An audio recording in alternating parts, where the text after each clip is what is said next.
Dr. Nampala, we are not hearing you.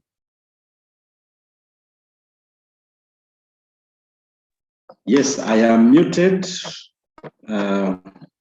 It was computer restarting issues, but it's now here. It's back again. Let's try and see. Okay. Just trying.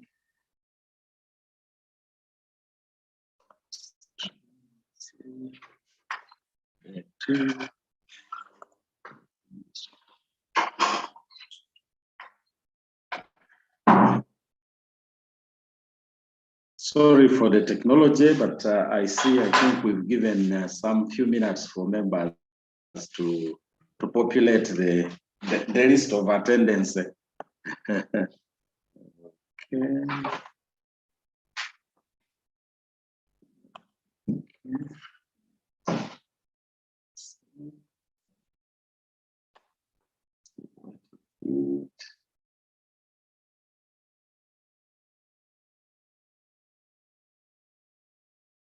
Okay.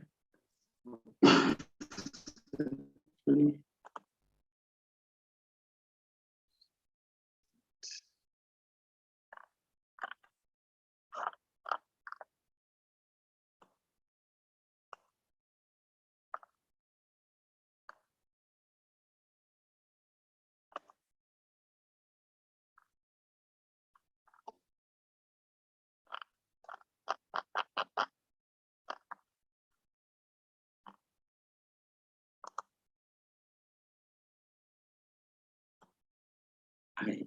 I don't see it displayed. It is open.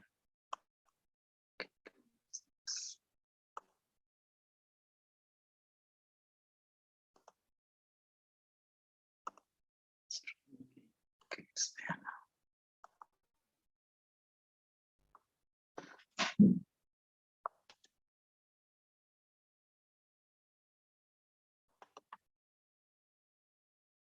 Okay, friends, I think we can now proceed. It's day 2. And we continue with the steps in writing and features of scholarly manuscript. Friends, Martin, can you confirm that you hear us? Yes, we are hearing you clearly. Okay. Now, yesterday we talked about very many things. But from our side, we think that we shouldn't lose this slide, which we did share, typical components of the manuscript, and also the fact that you need to follow journal guidelines. So friends, these are the typical components of the manuscript. There were questions. I remember there was one question about running title, but again, we will be talking about titles. And how are we going to talk about titles? This is what it is. We are going through steps of developing a manuscript. And yesterday, after the introductory remarks and the definitions, we started the process of the first bullet that you see up there that says select and align results or illustrations. And then I think we also tried to move to construct objectives. And the key point that we raised is that unlike theses and reports and other publications that could be scholarly, for manuscripts, we take one objective at a time. A manuscript has one key message, and that one key message stems from an objective. Now, this has a lot of implications because you may have one objective from your thesis generating 2 papers or even 3, depending on the segment of the objective that you have picked. Now, a manuscript that has mixed messages will always never make it to publication. So it is important to avoid mixed messages in a manuscript. It has one key message and we are saying 1 or 2 messages. So I think those are some of the issues that probably got mixed up in so many things that we had yesterday. But on the slide, we have steps of developing a manuscript. And these steps are upside down. When you're presenting the manuscript, that is what you follow. You have a title, you have a running title, you have the authors, you have the abstract, you have the introduction, you have the materials or methodology, the results, the discussion, conclusion, acknowledgement, list of references. And this is at a minimum because, friends, as you'll agree, we can add to this list, of course, objectively. One of the things, for example, that you can add is a declaration of conflict of interest. So these days, many journals ask for declaration of conflict of interest. And I'm sure we can pick so many samples. And declaration of conflict of interest does not mean you simply say there is no conflict of interest. No, sometimes it even lists the authors, author 1, author 2, and they all indicate maybe somebody was part of the funding, but then they will say the views represented in this paper are not anywhere near the Rockefeller Foundation ideology. They are those of the authors and so on and so forth. But at a minimum, this is what we have that is typical of manuscripts. Sometimes they also have supplementary material, and that supplementary material can even be the data. Some journals ask for this data because journals now are online. You can have attachments. There is a paper, but you can click and you can find the raw data. Some journals also ask for the review reports. So review reports can be associated with this paper and attached on the side, and you are able to click and look at the reviews. I think those are important things to consider. But once again, what we are doing is going through these steps. And I think we are right now at bullet 2. We noticed that there was a lot on the preamble issues. And so we sort of went slow on bullet 2, yet it's very, very important, and bullet 1 as well. So this afternoon, we are going to go back to these 2 bullets and try to establish a solid foundation. And then in terms of our program, we shall also move to the 3rd bullet, description or interpretation of results to guide readers. Any manuscript that has no results is not worth its name. So it makes sense that for you to write a manuscript, you start with its objective, or you start with aligning results or illustrations. If you don't have results or illustrations, then you don't have a paper. And when we say align results or illustrations, remember, even narrative text can be results, especially for those in the social sciences. They may have a paragraph, they may have quotes, they may have. So on which quotes and on which messages is your paper premised that you would like to write? So illustrations may not mean tables only, or figures, or GIS curves, or aerial maps, but it would also mean the text that you have. Now, onto the slide is going to constitute our program. That is how we are going to be moving. So today we hope to address up to slide number 3. And up to bullet number 3. And then tomorrow we will do discussion of results. I would like to really focus on this slide because the many questions we got were on references, abstract, keywords, title, running title, citation, acknowledgements, and so it was the breeders, crop improvement team would call it a lot of noise in the system. So we would like to avoid that background noise in the system and simply focus with the comfort that everything considering a manuscript will be addressed in its totality.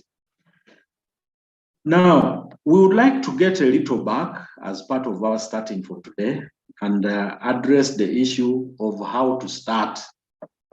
And yesterday, my colleague here said that journals or manuscripts that are leading to publication, the interest is news.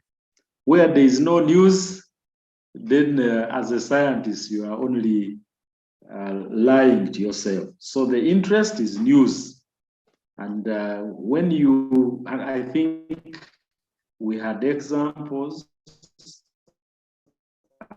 and the message was that you need to ask yourself a question. Even if a manuscript, we have to construct on an objective and a different objective from the objective of the thesis. So that means to make sense, you again have to craft differently the objective of the manuscript. Since you are only picking, if you have 10 tables, 5 graphs for a chapter in your thesis, you are not going to get all this information and then put it into a paper. You are only picking 1 key table or 2, 3 graphs. And so the fact that you're realigning your data means that you have a segment of issues that you're addressing, and it is that segment of issues that now align themselves to give you an objective. But as you construct that objective, you need to ask yourself, is there something new that I'm projecting? And if there is no news, that is one of the leading rejection points for manuscripts. It is very common that we are getting manuscripts from research. And in this case, for purposes of this workshop, we are looking at thesis reports. Research done without inbuilt intention to publish in journals can be very, very challenging. And sometimes this is NGO work. They are developing, they have development objectives, but within the development objective, there's some research that is happening, research on communities, research, and sometimes the procedures are not systematic. And because the procedures are not systematic, it is very difficult to package the outputs into journal publications. Remember, each specific objective, hypothesis, or research question can merit a manuscript or publication. And as we said, you can have more publications from one objective. And we will again come back, because this is a summary of what we did yesterday, but we will again come back in the subsequent presentation to highlight this, because it's the basis of the starting point, that you turn the hypothesis or research question into specific objective, and then continue with the discussion in the sequence of the data that you have, and continue to conclusions, then write your methodology. You continue to fine-tune citations and references using journal guidelines. And again, we are looking for research news. So for your manuscript, you need to inspect your results to identify illustrations with the candidate news. And remember, we are looking at the 3 bullets that we said. Align your illustrations or results, construct objectives based on the results that you have aligned, and then move on to do an interpretation. So that is our focus for today. And this candidate news is based on new findings that challenge the status quo of the literature that exists, or it is consistent contradictions with knowledge literature. And this is very important because sometimes scholars throw away very good news because it's contradictory. So for fear of being shorted, they say, I think what is known is this. This is quite unknown. And it becomes a problem. But what you're throwing away is very good news. And that's what the world wants to ensure that knowledge moves on.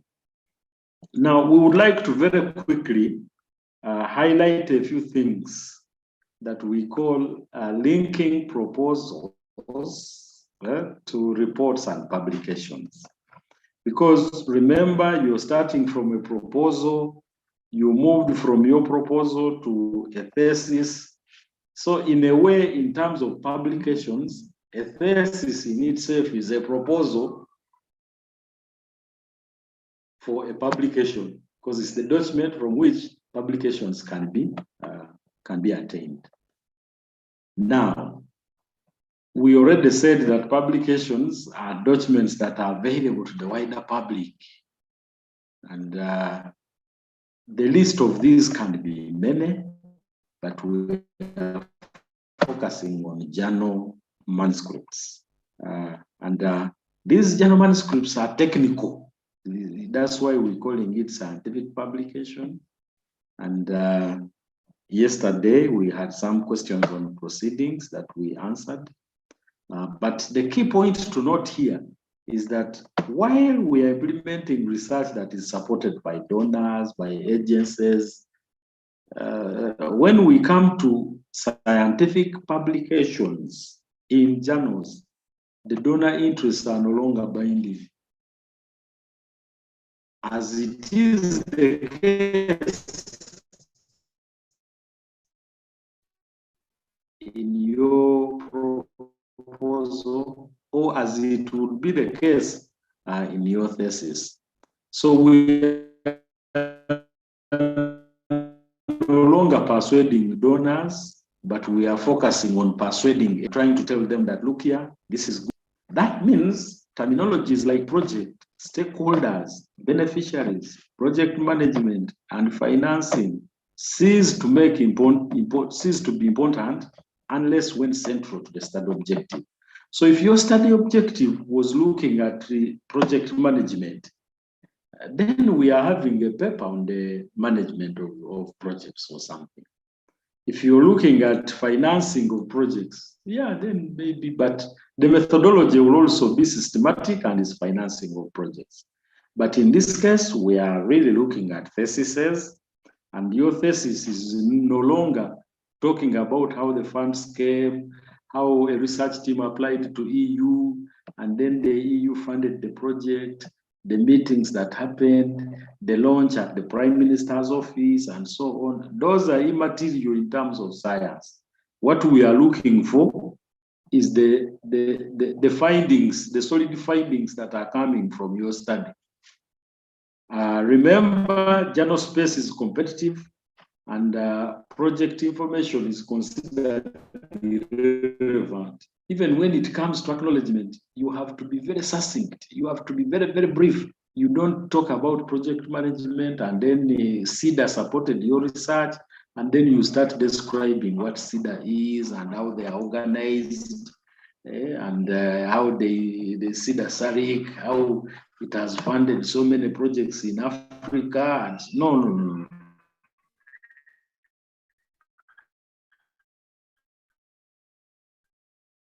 Even in that section, you're only saying, we are not even looking at the amount and what, and no. So journal space is competitive.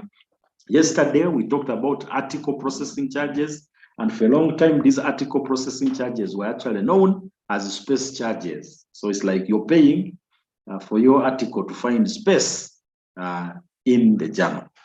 So for this reason, we need to stick to the guidelines to avoid irrelevant information that is not needed. So we need to be very, very particular, and we stick to the guidelines to provide that which is important. Many times, one project may lead to several articles, or one thesis may lead to several articles, each with a distinct orientation or title. The titles may differ greatly from the original project title. Because remember, we are only picking a piece and a few tables that constituted an article. Then again, we pick another piece and a few tables. Maybe this one is about the demographics of that area. The demographics now have nothing to do with the other data that links to biomass or whatever. So it becomes a different ball game from how you wrote the thesis to now how you're writing the publication. And for this manuscript, then the titles will be different, and they will differ greatly from the project title. If we want to carry the thesis title, then that means we are carrying all the 4 or 5 objectives that we addressed. And that paper will be a very difficult paper to write. Yes, and there will be no journal publishing a thesis as a manuscript. Yeah. It is common, especially in the Scandinavian countries, that chapters in theses are written as papers and published papers. So you publish a paper in Nature, then you again put it in your dissertation as a research. You publish a paper in African Crop Science, you put it. You publish, so they are simply presented as papers that have been published, and that is acceptable. It is in these countries also that joint theses are actually accepted, and it arose from the issue of publications, that we are 2 scholars and we have published work, and so we are awarded a master's based on one thesis, but we have papers in the thesis where we are co-authors or something. For a journal or proceeding article, a good project proposal may not necessarily represent 50% of the manuscript content. For those of you that have published from your thesis research, if you go backwards and look at your proposal, or even your thesis, you realize that there are quite a lot of changes that have come through. Some of these are attributed to the peer review, because the peer review process advises on a number of things, which probably were not an issue at the time when you were doing your graduate studies. And now, based on the data that you have generated and the publication that you're drafting, you see that there are changes that arise. Now, the entry point for articles is that each specific objective can lead to one or more manuscripts. And this is important. We are emphasizing it again and again. Now, data sets or parameters of 2 or more specific objectives can be combined to form different articles from the same project. So nobody says that, because you are now dealing with this variable, which you have extracted from objective 1, you cannot support it and back it up with data that is in objective 5 or objective 4. So you can pick a table from chapter 1, chapter 3 of your thesis, then another table is in chapter 5 of your thesis, but they are speaking to each other. So, but in terms of arranging the thesis, you could not do that. You could not have data is in chapter 5, then again have data in chapter 3, and it is the same data, and so on. So I hope this makes sense to us, because it speaks a lot about the completeness of our scientific papers that we are writing. Now, it is common for scientists to include all data in one article or over apportion data into several manuscripts. Now, this is also something that is called slicing. And slicing is actually plagiarism. It is not acceptable, or splicing. And it provides for potential rejection at a pre-screening level. So you can have your manuscript rejected because it's not making sense. Sometimes it is good to start with the titles and then realign datasets accordingly. Although, from experience, we would like to discourage this because when you start with titles, you will always be very limited to the overall title of your thesis or your project. Now, data published in one article cannot be accepted in another article unless at the review level. And data transformations may be accepted. So data transformation in one article that you're taking to another article can be accepted. And also, if you have one or two tables or graphs that are supporting the new article, that too is acceptable. But it cannot be more than a quarter of all the data moving to another article, because then that means it is the other article that you're actually republishing. Yeah. Now, the quantity of data and rig of interpretation in conference proceedings. That is why when it comes to literature citation and referencing, journals are preferred, because they are by the time a journal paper is published, there has been a lot of rigor and a lot of quality aspects taken into concern. So please choose the most appropriate option based on your circumstances. There are some students that keep publishing their work in proceedings. And by the time they have to publish a journal article, much of the work has been published because probably the project that they were engaged with was giving them lots of opportunities to attend conferences. So at every conference they attend, they present a paper and get it published.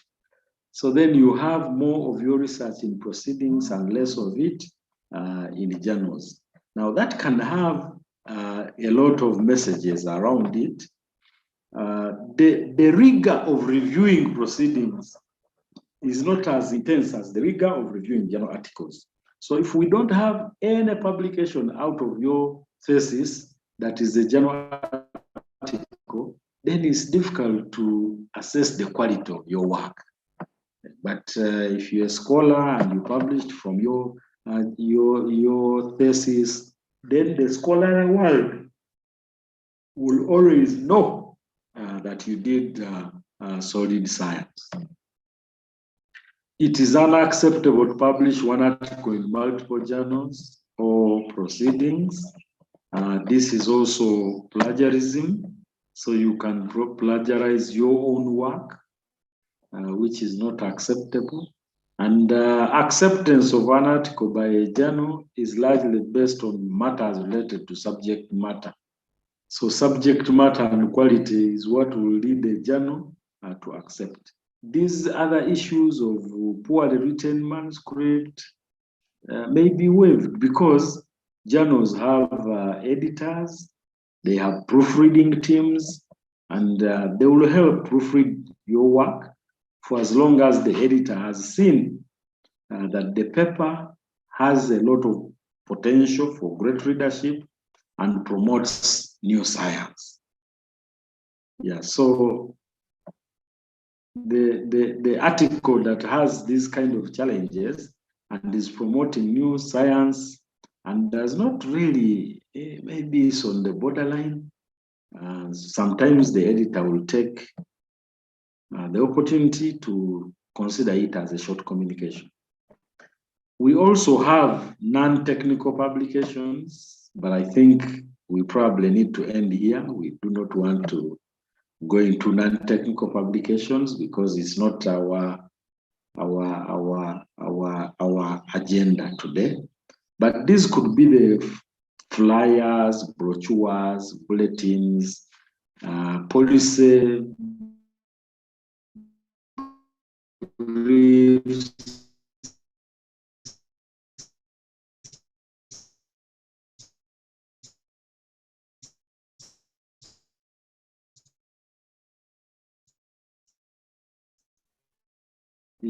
they are non-technical and of writing.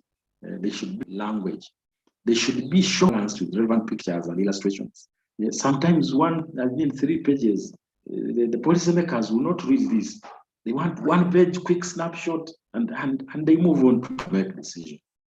And so this should be styled to connect directly with the interests and level of understanding of the intended audience. And I'm sure this should be very, very clear to us that there are different levels of perception and understanding of issues. And so if you want to communicate, then you need to communicate completely by ensuring that the readers are getting what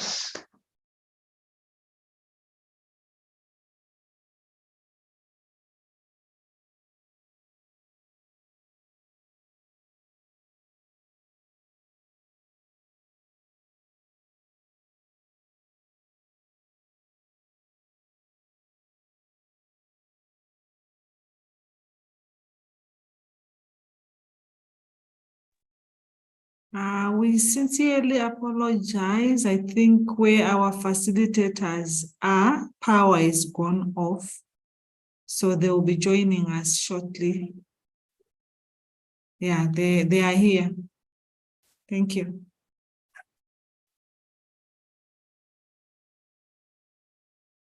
Dr. Nampala, we had lost you a bit, but thank God you're back. You can continue. Yes, we are now back. I think it was a brief interruption in the power. And once that happens, the challenge is that we lose all the chat. So we lost all the chats. I think now I have 6 chats, which I think is not something I think I had seen more chat. We have Q&A. I think there are 18 questions here. Yes, we will give you the resource materials. We actually have a lot more, even including papers. We would like to encourage you to read because once you sign on to become a master's student, then you're a scholar, and scholars have to read. So we will engage you. There is a question: what if the abstract was already presented? We are going to talk about abstracts in our subsequent presentations from the listing that I gave. Is it right to present a finding in different forms, even if one has published the findings? Yes, it is. Yeah, and in that presentation, you would be even sharing that publication and indicating that this work has been published in the Journal of Nature, and the research team is this and this, and we were able to demonstrate. So you see, you're disseminating the work widely.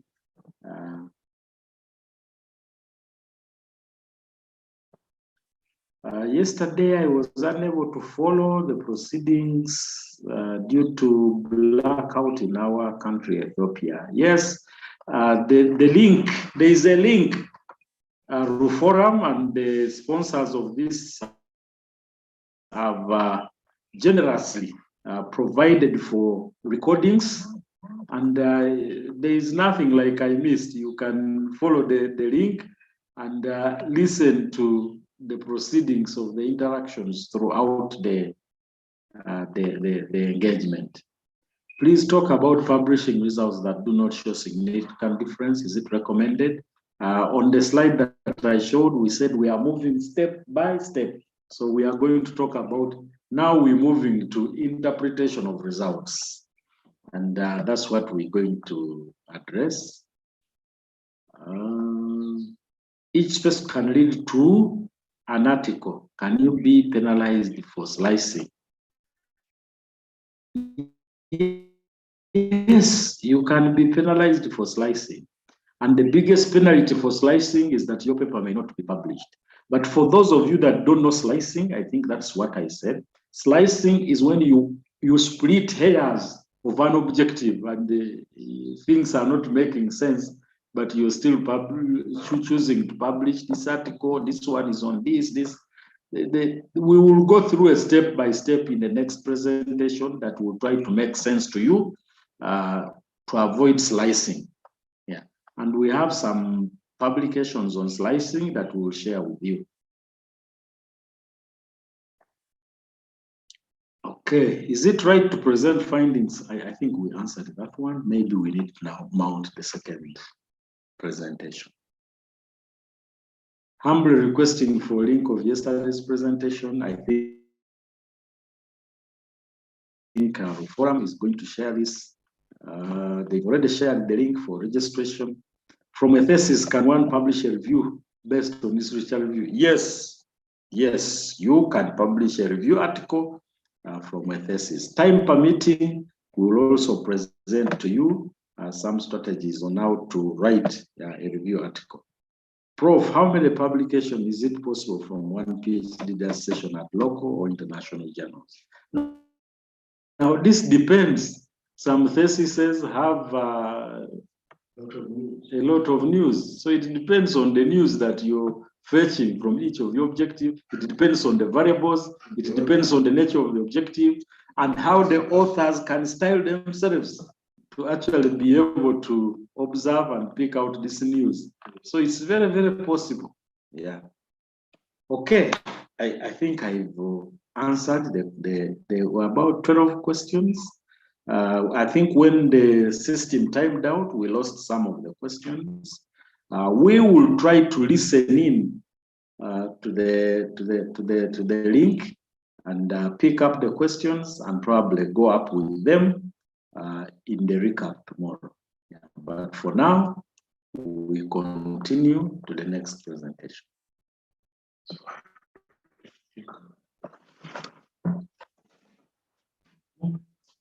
Yes, we are loading the next presentation,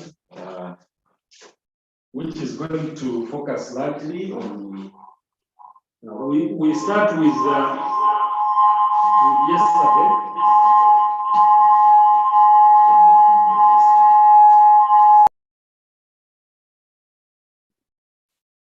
We are getting feedback. Maybe you can reduce the volume of one of the laptops, and then you will unmute.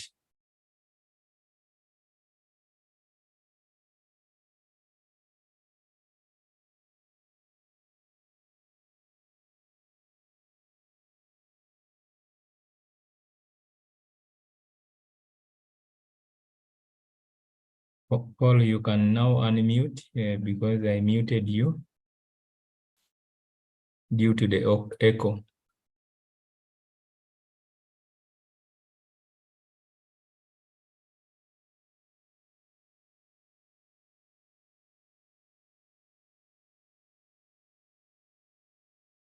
Hello, just checking. You hear us?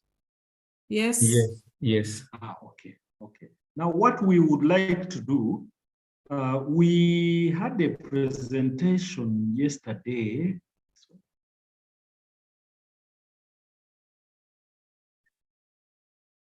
Yeah, we had a presentation. No, I think it's better to start.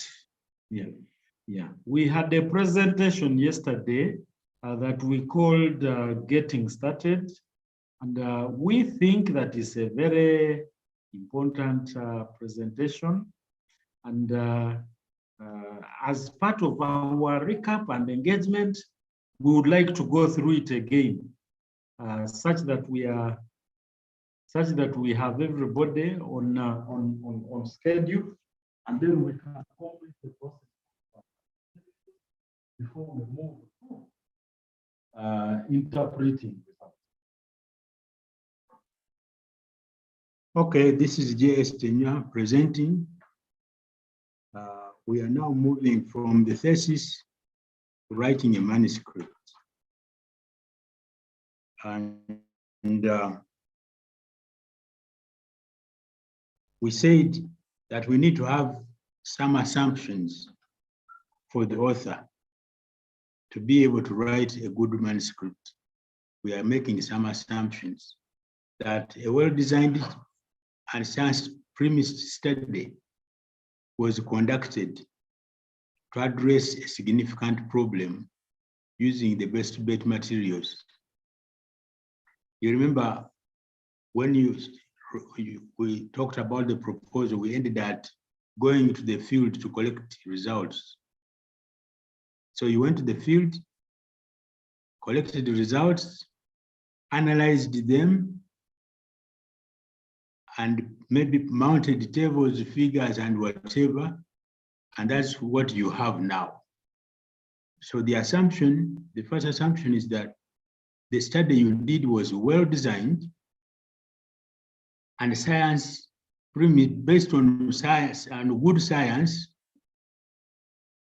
and that study actually addressed a significant, a very important problem. You remember when we did the problem analysis, we ended up with primary causes. And then we selected the causes based on impact, based on urgency, based on, so the whole thing is threaded from proposal through results, and then through discussion, through conclusions. Yeah. So there's nothing foreign that is coming in your way. Second assumption, that the study, if it was an experiment, it was sufficiently replicated and repeated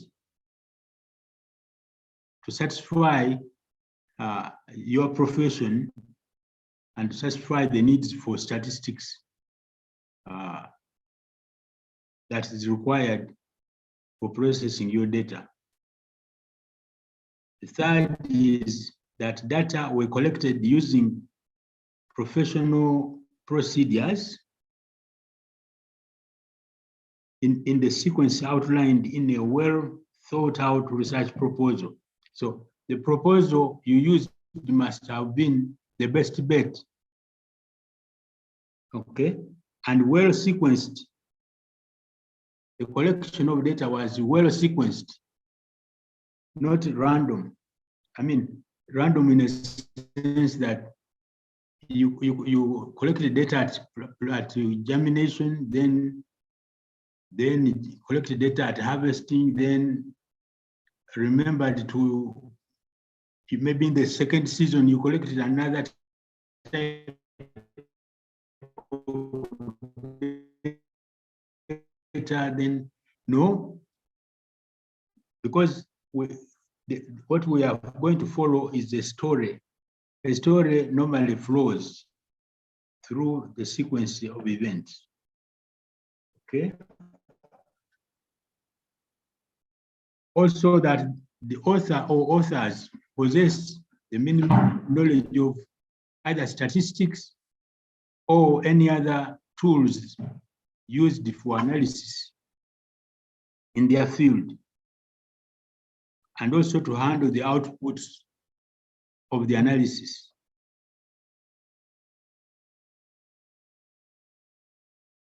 The other assumption is that you used the right statistics. Many times people use a different design in the field and another design at analysis, and that misfit may introduce external variabilities or error, which will confound, which will disorganize your results, the responses to the treatments. So you need to be thorough or to consult a biometrician about which design you should use in analysis in order to conform to the field design. And as we read the papers, we see average, on average, or the average of this response was this as a result. Well, in qualitative data, maybe that is allowed, but in a biological, physical experiments, we don't allow averages, because an average is a number that is only, an estimate. Rather, we use means, because the mean is combining replications and repetitions. And so we want to see what comes out of all those, and then the mean has things to compare or to use to interpret it. The standard error, which comes from standard deviation, and so on and so forth. And then LSD or standard error, or Duncan's multiple range test. And it also has a civic coefficient of variation, so that we are able to see how variable your data were. And if the data are highly variable, then it's difficult to make a conclusion, because you can't predict what will come next time when you go to the field. Okay. Now, the most effective illustrations. We said an illustration is like a figure, a drawing, or a table, or a photo, plates, maps, and so on. Now, as you realize, those illustrations, some are easy to understand quickly as you look, like a photograph, and a lady is breastfeeding a child. You don't need it to be explained to. Rather, it is the invisibles that you may need to know. Did the lady wash her hands before giving milk to the child? And so on. Is the milk balanced, or balanced diet, or and so on and so forth? Otherwise, from what you see, you can tell somebody the same thing as I would, because it is the same thing. But some of the illustrations, like tables, if you take a table to a farmer, typical small-scale farmer, you will force them to run away from your meeting. But if you take photographs, they will relate with the photographs more and less of the text. Okay? If you take a table to a politician who is not a scientist, I bet the attention will be very limited. But if you take a figure, you will be able to see that the youth performed like this, the women performed like this, the men this, and make sense out of that. So likewise, depending on your audience, and most audiences prefer simple illustrations. And by the way, a good illustration is one that replaces many words. It's like the old adage, I hope you've heard about it, that a good picture replaces, or is worth 1,000 words. In other words, when you put the picture there, you can extract about 1,000 words, and the picture will connect the story of the text. So if the picture, on the contrary, is going to require more words than the text is providing, for heaven's sake, please leave that picture, because it will be a distraction. The reader will be distracted, and once you keep your reader distracted, chances are that they will put aside your work and never come to it again. And that means you are not a good writer.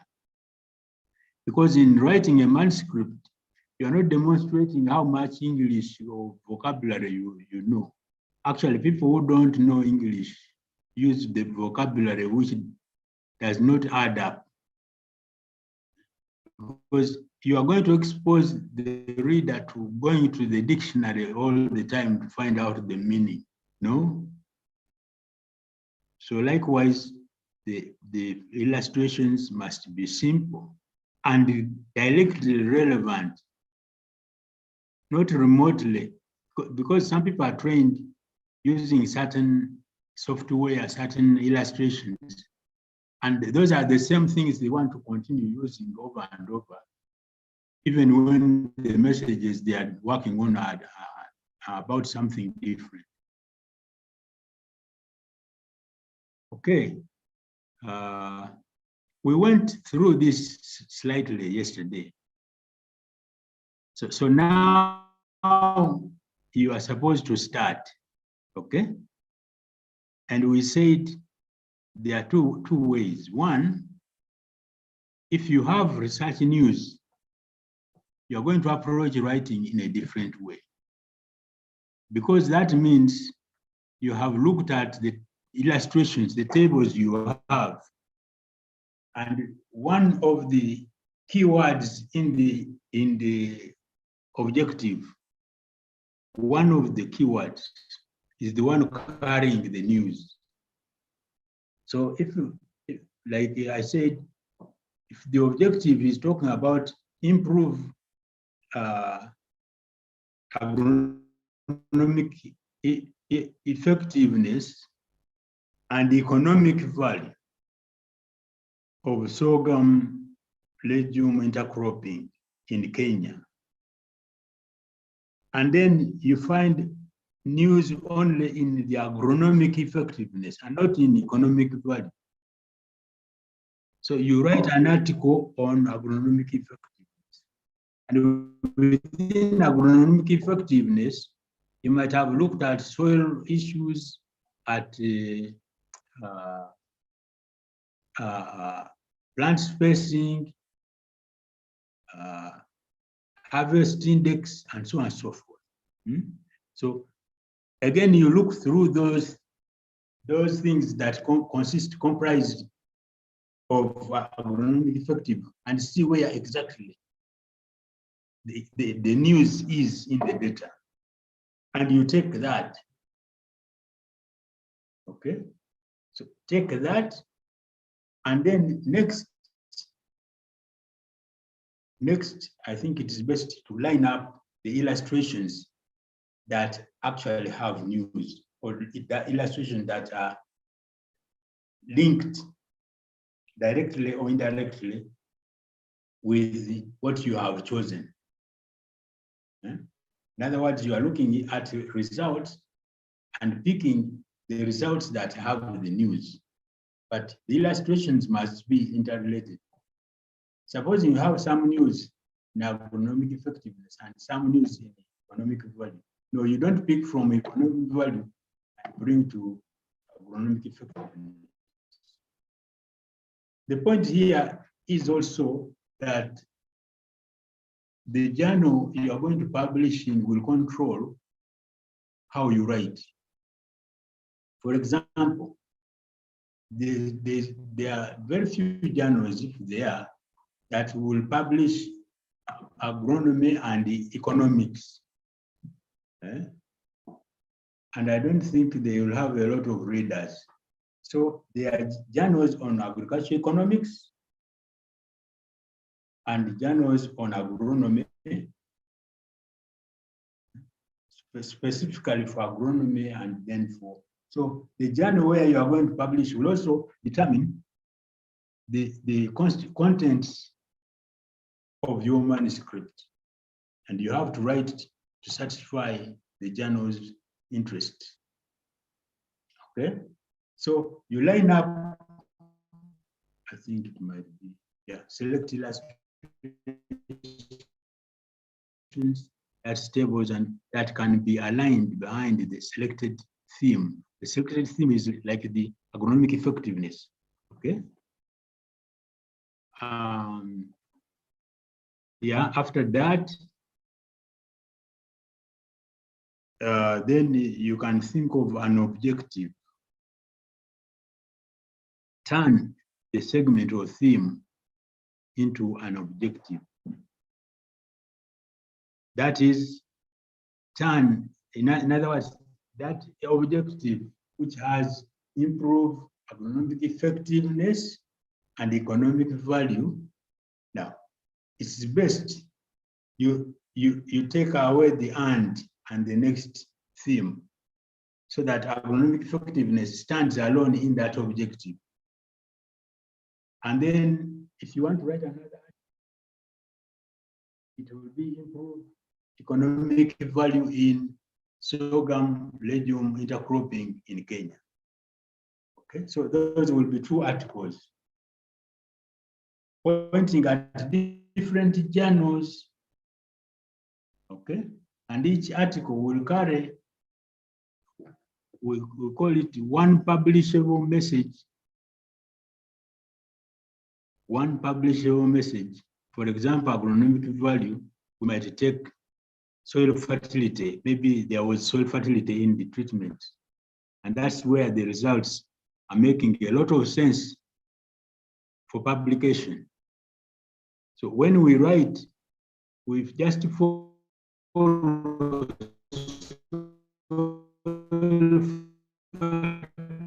fertility and the word soil fertility increase. If you remember in the proposal writing, we talked about inverted pyramid. Yeah?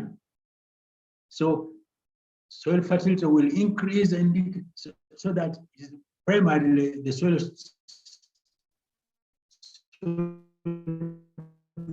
scientists who can eventually understand what this guy is talking about. I mean, you will not force it to increase, but the way the data are arranged and the way the objective is guiding your writing, it is just automatic that soil fertility and its other terminologies will keep increasing and increasing, and therefore it becomes more of a message for soil science people and soil fertility people in particular. Okay.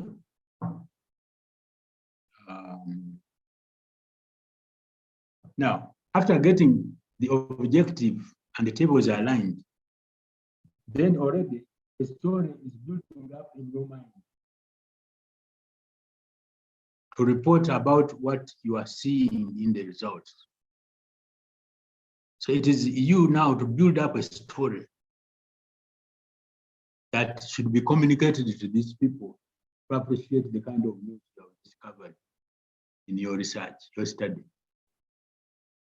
And now it is like this study is only about soil fertility and how it relates to other parameters which were measured in the field. Although it was part of other studies, the experiment might have been one, engaging different areas.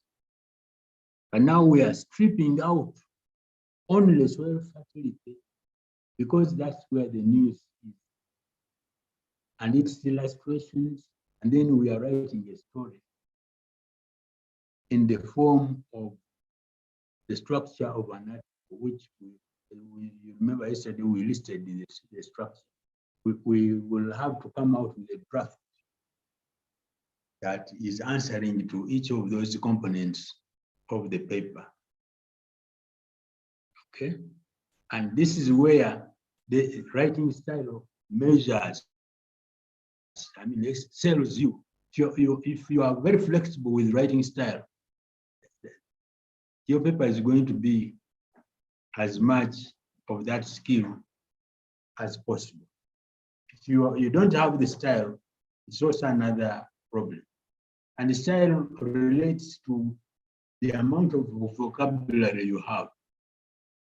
If you have limited vocabulary, you are going to be repeating yourself in different ways in throughout the text, and that is very boring, and it can be noticed very fast by the readers.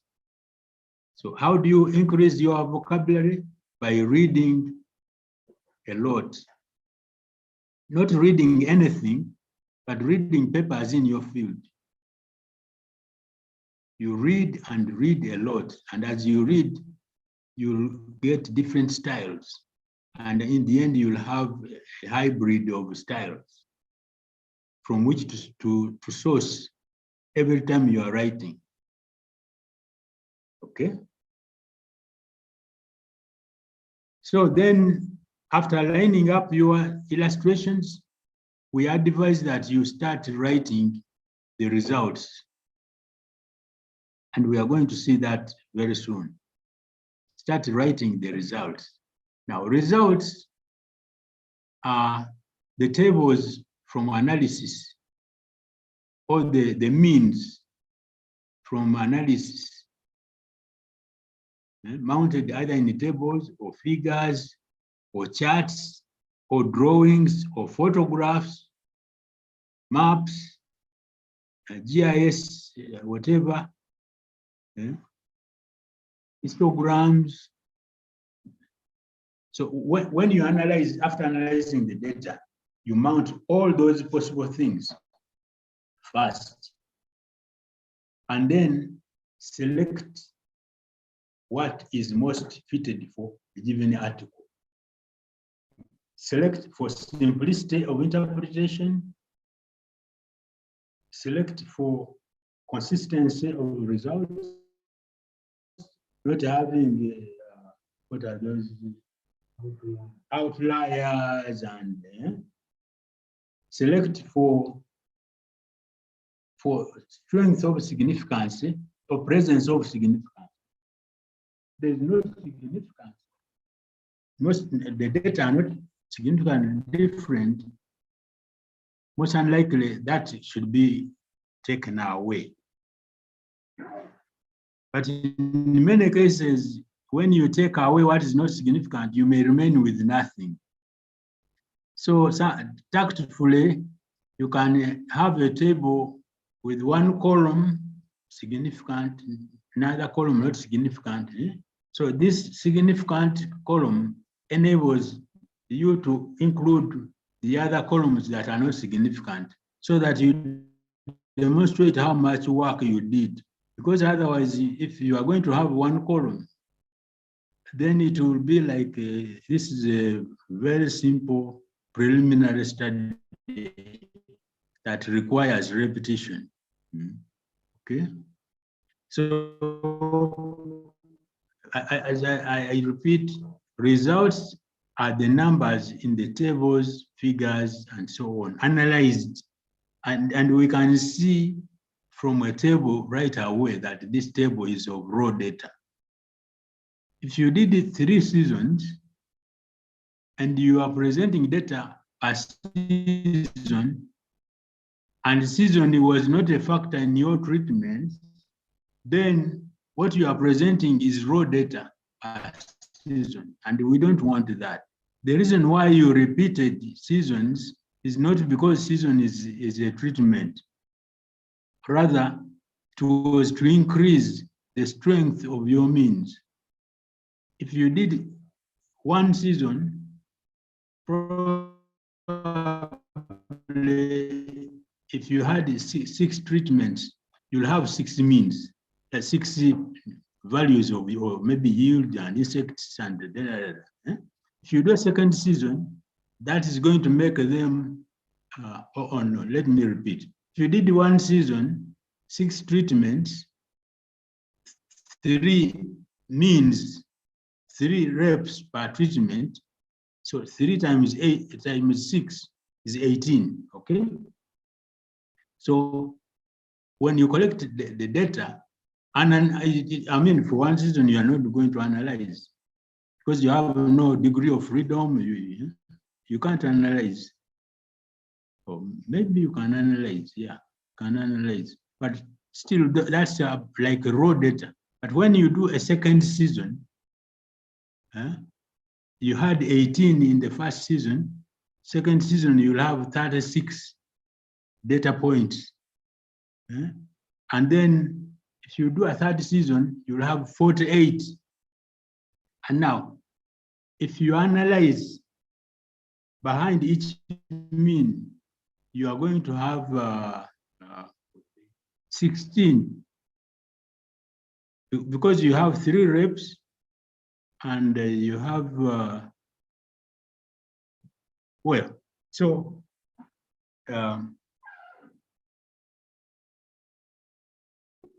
the means at the end of the experiment are stronger than the means per season. And many people, even without having a season as a treatment, will begin presenting results per season. That's wrong. That's wrong. Of course, that means each season is different. Okay? But fortunately, season affects all treatments at the same time. So it ceases to be a treatment. It only helps in increasing the number of reps. And that increases the number of, the strength of the mean. And it also influences the variability against the mean. The standard error, they are going to become shorter and shorter as you do more and more seasons. I'm sure somebody talked about this last time better. Okay? So you write the results. Now the results are those tables and figures of means, or the text for qualitative papers, or the mixture of the two. The mixture of the two.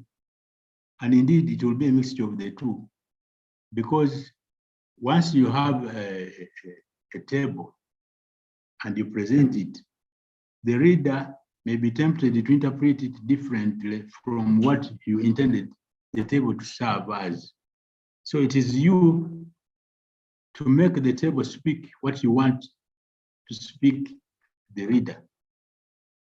We are going to have an example very soon about that.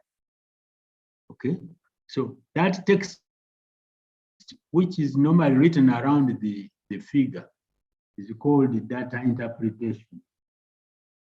So results mean tables plus their interpretation text. That's the result. And it is written in a way that you are not repeating what the data are automatically showing. Like we said, when there was a picture of a woman feeding a child with breast.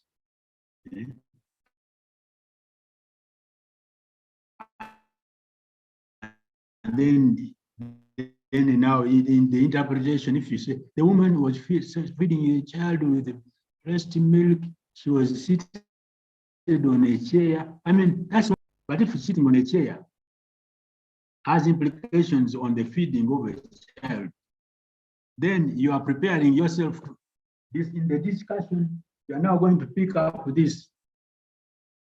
What do you think is the implication of the woman sitting on a chair when feeding a child? So this interpretation here is creating a fertile ground for your discussion. Because the discussion is going to pick each of your statements and ask a number of questions. You have to ask yourself a number of questions. Is there a pattern? Because then there will be several women in a sample. How were they seated on the chairs? With one leg stretched and the other leg what? Why? Why were they doing that? Is it a result of the feeding of the child, or is it a result of what? Different fatigue or what? So what you are writing here is going to be explained in the discussion. And the explanation first relate to the objective of the study, because the objective is the one guiding us in the right. Okay. Well, you can develop the title anytime you have developed the objective and aligned the illustrations. Anytime you can do it at the end, you can do. Okay. And after putting down, by the way, as you write any section of the paper, avoid the distractions. Avoid exciting music, avoid sitting by the TV, avoid bar conditions, so that you are really concentrating. And most of the writing should be without literature view around you. We want, because you are telling us what actually came out of your experiment. I don't think you need to refer to literature review until you get to the discussion. Literature review is irrelevant here. I've been reading a paper and somebody marked this section results, and then is explaining the reason why this can be explained by, no, that's language of the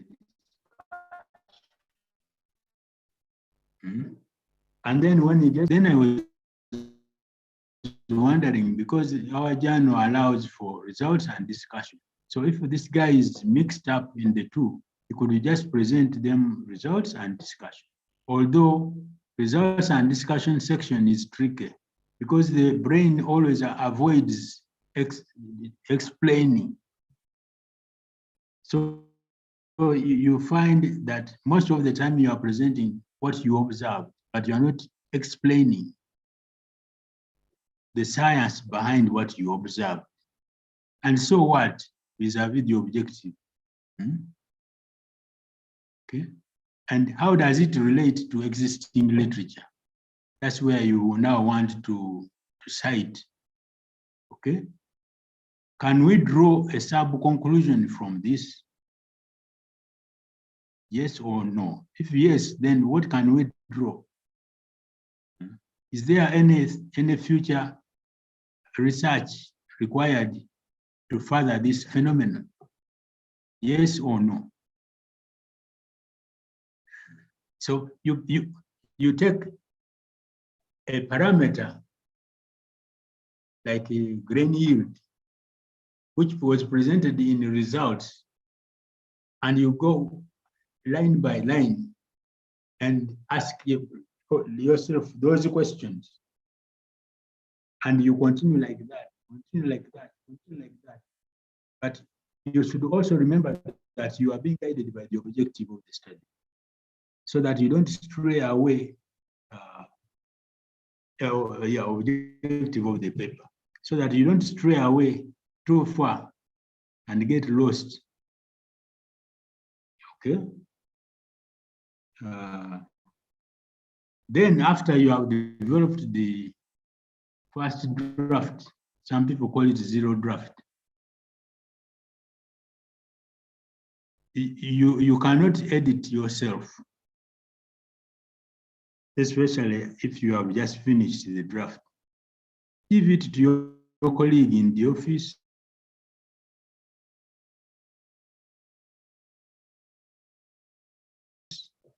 Or share respond first. If you create something, they normally respond running for the mistakes. But that is after you have created something. But tell them to contribute something towards the paper. That will be for forever. They will never react. So give it to colleagues, to co-authors, and hopefully they help. And in any case, if you need help, you must also be ready to help next time. If you are the type that does not help, or that, criticize instead of critiquing, you must be ready for similar reactions in the future. Okay, let's have an example here. There was a case, and I hope our colleagues in social sciences will be able to cope. There was a study in Kenya where sorghum yield was low. And it was low because of low nitrogen in the soil. Okay, so the researchers thought that if they grow sorghum with the legumes that fix nitrogen, the yield of sorghum will improve. And of course, as a result, the yields or the productivity of the intercrop will be much better than the sole crop. And so they picked sorghum either with groundnuts or with French beans. Okay, and they grew them in sorghum groundnut as one treatment and sorghum French beans as the other treatment. And then, then they formed an objective. And the objective was to improve the agronomic performance and economic value of sorghum and legume intercrops in Western Kenya. So this is exactly what I was referring to.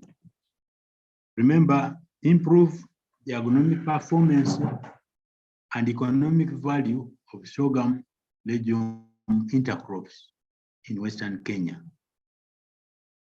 Okay.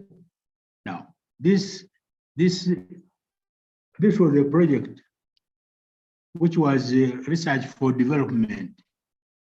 You remember we said research for development, you will have an objective which is research and an objective which is not research. So the second objective was to increase awareness about the available technologies that can improve sorghum productivity. Okay, so that one is not a research objective. In other words, it's unlikely to result into publications. Okay. Now, considering the agronomic performance, agronomic evaluation was done. And here they set up treatments. And treatments were geared towards optimizing performance or yield of sorghum. And of course, consequently, because sorghum is being grown with the other legumes, consequently, the yields of the other legumes as well. So treatment number one was trying to vary the arrangement of the rows. That is, in a plot, they would have one row of sorghum to one row of a legume. And remember, we are comparing two legumes for which one yields most nitrogen. So one row of sorghum, one row of beans. That's one treatment. Or 2 rows of sorghum and 2 rows of beans. Okay, that's another treatment, and that's called mbili in Kenya. The second treatment is if the rows are oriented differently, such that some are running from north to south and some are running east-west, of course in different plots. And And we are doing that against the row arrangement. We have already set up the row arrangements in different plots, and now we are running the rows in two directions, one north-south, and the other one east-west. And in this case, we are trying to optimize on solar radiation, because the sun comes usually from the west, the east, the west. It will be running along the rows to the east-west, but the northeast, the sun will be running across. So the capture of solar radiation will be different for the rows arranged differently or oriented differently. Okay, and then they applied nitrogen. They had 0 and 40. You can call this the negative and positive control. Negative, nothing applied. 40 kilograms per hectare, that's the positive control. Okay. Now, in each of the plots, the following were measured: solar radiation, plant heights, number of pods per plant, that is for legumes, leaf area index for all, time to flowering, BNF, that is the biological nitrogen fixation by the legumes, and of course it will be time to maturity, number of seeds per pod, 100 seed weight, panicle size, again, that one I've already said, protein content in the grains and the beans, days to harvesting of physiological maturity, grain yield. So all those were measured in the plots. Okay, so in terms of papers, of course, in terms of news, not all these will be able to generate news. You will get news in some of them. So if you can isolate those that are making news against the treatment, so those are the ones we take against. We can take 3 or 4 against the treatment and give a paper. Remember, I'm saying those that have news. We take a few that are interrelated from there against this, because we are going to say this treatment had an effect on, for example, solar radiation. Now, which effect? Was it an interactive effect, or was it a single factor effect? So that's what we are going to be writing down there. And that is on solar radiation. Solar radiation will be the subtitle of that section in the results. And so we write the nature of the effect, whether it was 3-factor interaction or 2-factor interaction or no factor interaction. And now if there is no factor interaction, we look at the single factor effects. I hope this makes sense. You see, it's like if in a family, for anything to be done, a meeting must be held. So it's like these treatments are the members of the family. Okay? So if anything has to be done in the family, a meeting must be held. So if a change agent, a person, an extension agent comes and he wants to introduce a technology, and he takes out one person and discusses with that person to change the way they use the technology, it's unlikely that that introduction will work, because it's singling out one person. And yet these people must meet and discuss and agree. Okay? So the best thing that person should have done is to discuss with all of them in one place and get an answer, yes or no. So when you come to these treatments, if you are going to take one and forget about the others, and yet their effects have to agree to result to solar radiation capture, or to grain yield, or to what, you will be making a big mistake. Okay? When you take two, again, the other factor will be limiting. So you take three first. If their interaction is not meaningful, then you try two at a time. Okay? Now, in writing the results and presenting the results, it's usually not necessary to present results that were not significant. But you start with the three-factor interaction, then two-factor interaction. If those two are not, or two or three are not significant, then you go to the single factor.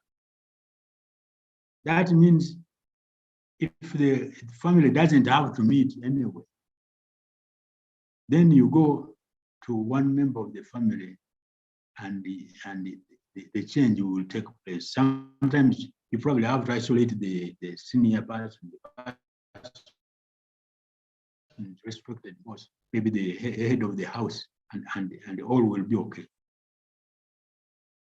And this is very important in writing results. Don't dwell too much on results that were not significant. It means the response was not there within the limits of statistics. And normally that ends there. We don't even discuss the not significant. But if the lack of significance contradicts what is popularly known by people, then that result you must present it, the means, everything. And that is going to be an explanation and a key explanation in the discussion. And now normally that will be the news. That will be the news we are looking for. And if for the first time you stand and discuss and explain what is going on, your paper will be the first one, and it will be cited widely as the only one that has stood to challenge what everybody else is doing with their results. Some people panel beat their results so that they correspond to what everybody believes. Okay? I know the lady in the Netherlands, her work was, they had the hypothesis that land where cassava has been growing for a long time will be more fertile than land which has not had cassava. Under fallow. Yeah, that fallowed land without cassava is less fertile than land where cassava has been growing a lot. And yet, we all believe that cassava is a heavy feeder. Takes out a lot of nutrients. Those metric tons of tubers and leaves which are taken away. And I personally thought she was joking, but when one read her work, it was quite philosophical, and she got her PhD. In fact, if you can Google cassava grown land is more fertile than fallow land. You might get it. And then in Uganda, there's a lady who wrote a book on more people, less erosion. Can you imagine that the greater the people, the population in an area, the less the erosion? One would wonder whether the other way around would be true also, that less people, more erosion. Maybe. I didn't read the book. I was not quite attracted to it. So, I mean, somebody would be attracted by such a title, more people, less erosion. I mean, it would be a good book to read because you'd expect news. But if somebody is writing more people, more erosion, it would look like it's obvious. Somebody is just saying the obvious, and that's the kind of publications we churn out, and they are always rejected by those European, American journals, because that kind of information is of 1830, according to them. There's no news in that. So you take these treatments and then look through these parameters and see where there is news and pick either 1 or 2 or 3 at a time, or 4, and then leave the others where there is news for another paper. And you can imagine how many papers you can write from this kind of information. And the responses, as I said, you plot them as tables, as graphs, as pie charts, as photographs, and so on and so forth, so that at the time of writing, you select the illustration that is easy to interpret by you, because you are going to tell us this number is not going to tell us anything until you tell us how it is responding to the treatments, and then the patterns, and maybe the frequency, and so on and so forth, and which treatment is giving the highest yield, and by what number of folds it is giving over the lowest treatment, and so on and so forth. And then finding the relationship, for example, between grain yield and panicle yield, as influenced by the other treatments, the significant treatments. So then you might draw a correlation. Now, correlation is not a direct message from the results. It's not a result. It's part of the interpretation. Because you have the data, the results here, and now you are trying to make more and more sense out of those numbers by seeing how they relate to each other. And so what if they relate? Now, if the answer to so what is no reason, you are finding no connection to science, no nothing, drop that correlation. It's like relating the size of eggs to the size of mango fruits. And you'll get a good correlation, but is it a meaningful correlation? Yes, somebody can stretch it and say, well, because it is the chicken which yields the eggs and also drop the manure which is applied to the mango trees, there's a relationship.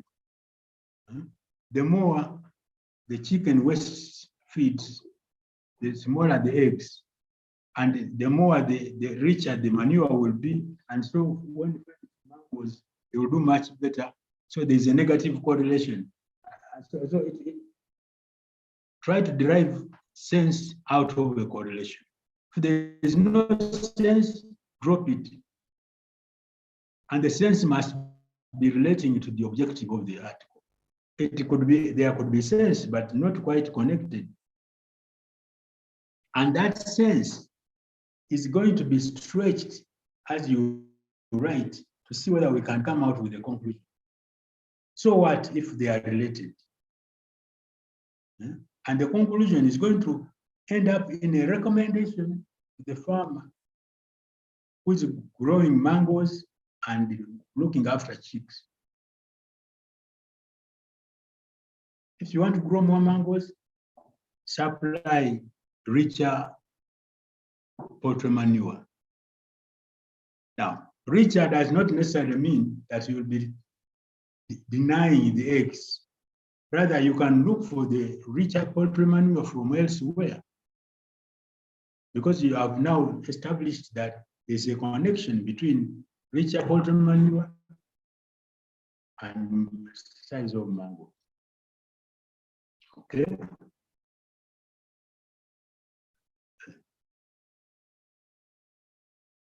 Okay, now the economics as a part of the thesis objective or the project objective. Remember, the other one was agronomic performance. Now we are on economics. Kind of variables, farm gate prices. Remember, the economist is also taking the other treatments and is trying to relate them with these measurables on farm.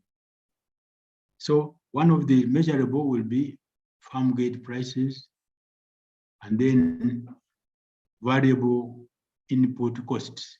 Variable input costs, because some variables, some costs are going to be fixed.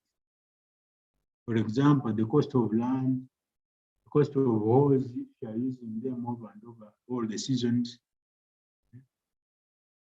But the cost of seeds will be variable. The cost of labor, cost of other things, harvesting, and so on and so forth. So all those will be collected and analyzed. Then you come up with something, work with in your, if there's news in some of them, you pick them for writing manuscripts. Now, you remember we had a development objective. There are no dissemination parameters because dissemination was not a research objective. But some people can be tactful, and within the dissemination, they measure certain things.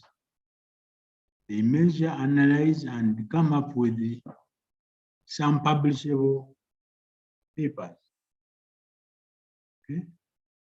So from what we have said, data sets for groundnut and sorghum, you may get at least one paper. Remember, we had a long list of about 30, 40 things that were measured. That's why I'm saying you get at least one paper. But most likely you can get many papers. And then French beans and sorghum, you can get one paper.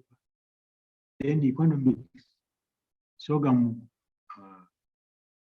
groundnut, you'll get one paper. French beans and sorghum, one paper. And then if you combine, if you are comparing the beans and sorghum, I mean beans and groundnuts,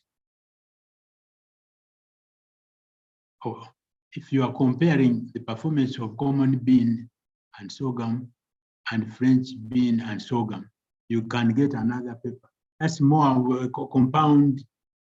You are now combining the other two and now forming the compound article. And that requires a bit of art in writing. Okay. Yeah. If we were not using webinar, we would form groups and be able to do this exercise. But for now, you can do it either as 2 people or single people as you are. Try to go through this, especially those who have finished their thesis. Even if you have not finished, you can use the same system, but not of selecting news now. With a thesis, you are not selecting news. You are writing as it is. Because the thesis, they want all the work you did, the results and whatever, and the conclusions and recommendations. Okay.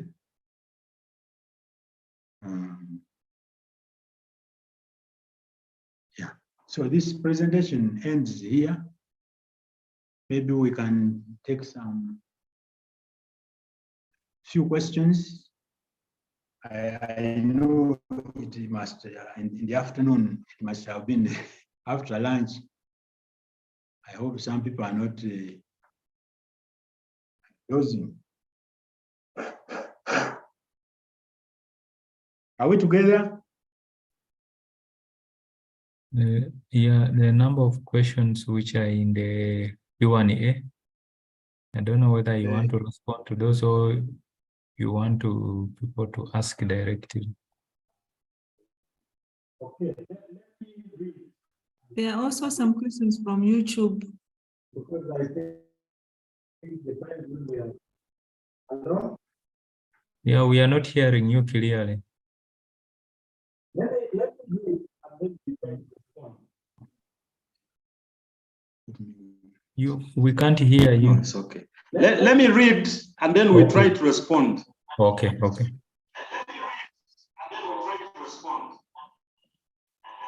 Is that clear? Is mine clear? Yeah, you have to reduce the volume of You can't hear me? We can hear you, but Hello? yes, we can hear you. But reduce the volume of the other computer. Okay.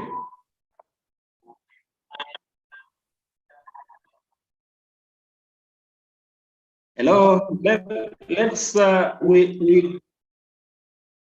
okay. We're going to read one question at a time and then we try to respond.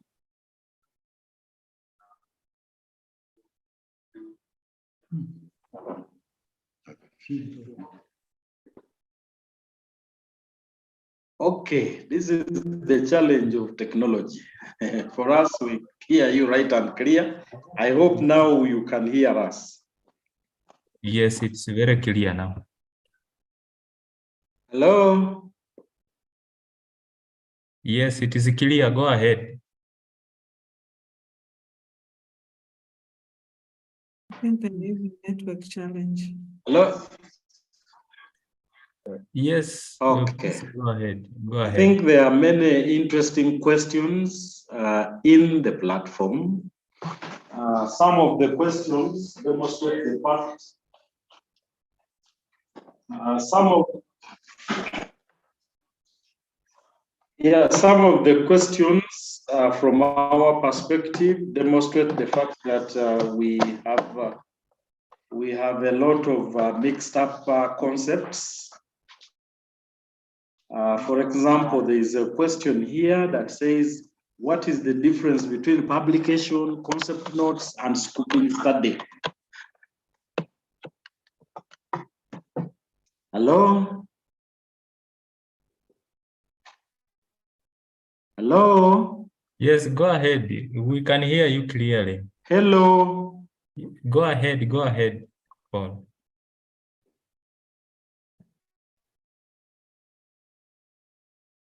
Hello?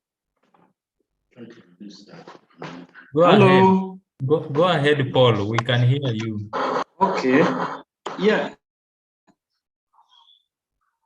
Yes, we were saying that some of the questions demonstrate to us. Yeah, so some of the questions demonstrate to us that there is a lot of mix-up on key aspects in this.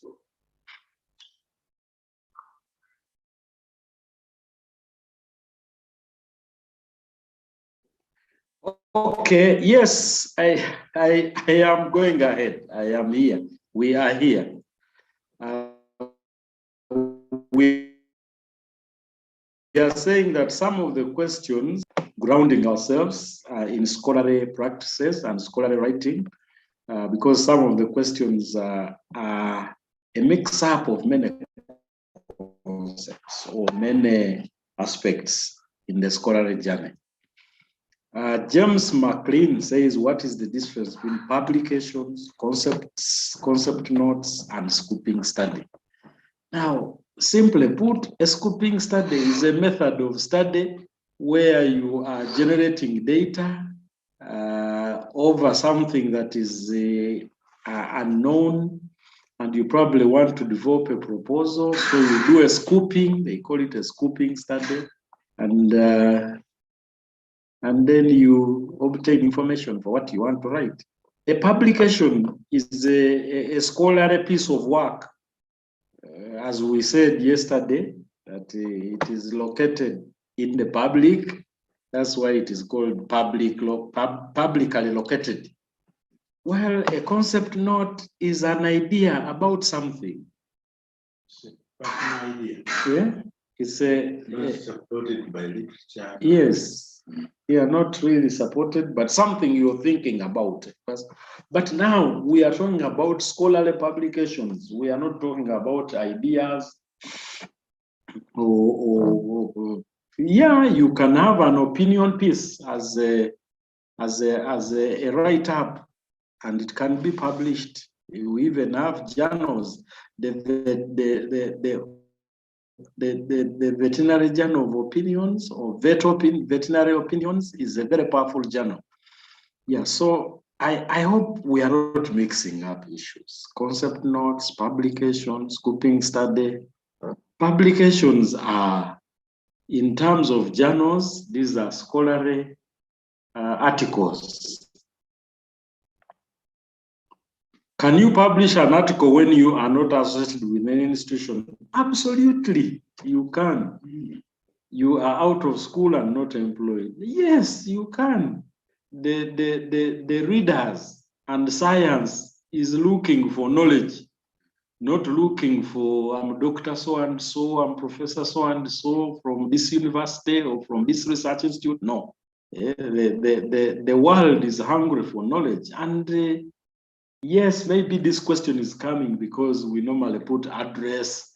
All papers have some address somewhere, but you must be having an address. You sleep somewhere. So that address too is your address, you know. It is your reference point. So you can put your home, road this, plot this, town this, and so on and so forth. So yes, you can publish. Publication is not only limited to scholars that are in big institutions, universities, research institutions. How can I reduce the number of words in a manuscript to meet the recommended word count? By being a good writer.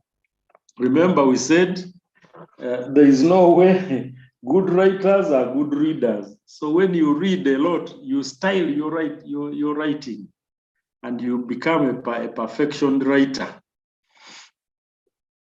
And you can also give your manuscript to editors, language editors, that can help you reduce the redundancy in your words, and you deal with word count. There's also the summary editor. Yeah, there are tools these days that have been developed. So there is a summary editor, and I don't know whether the artificial intelligence now can do that job, but yes, you can.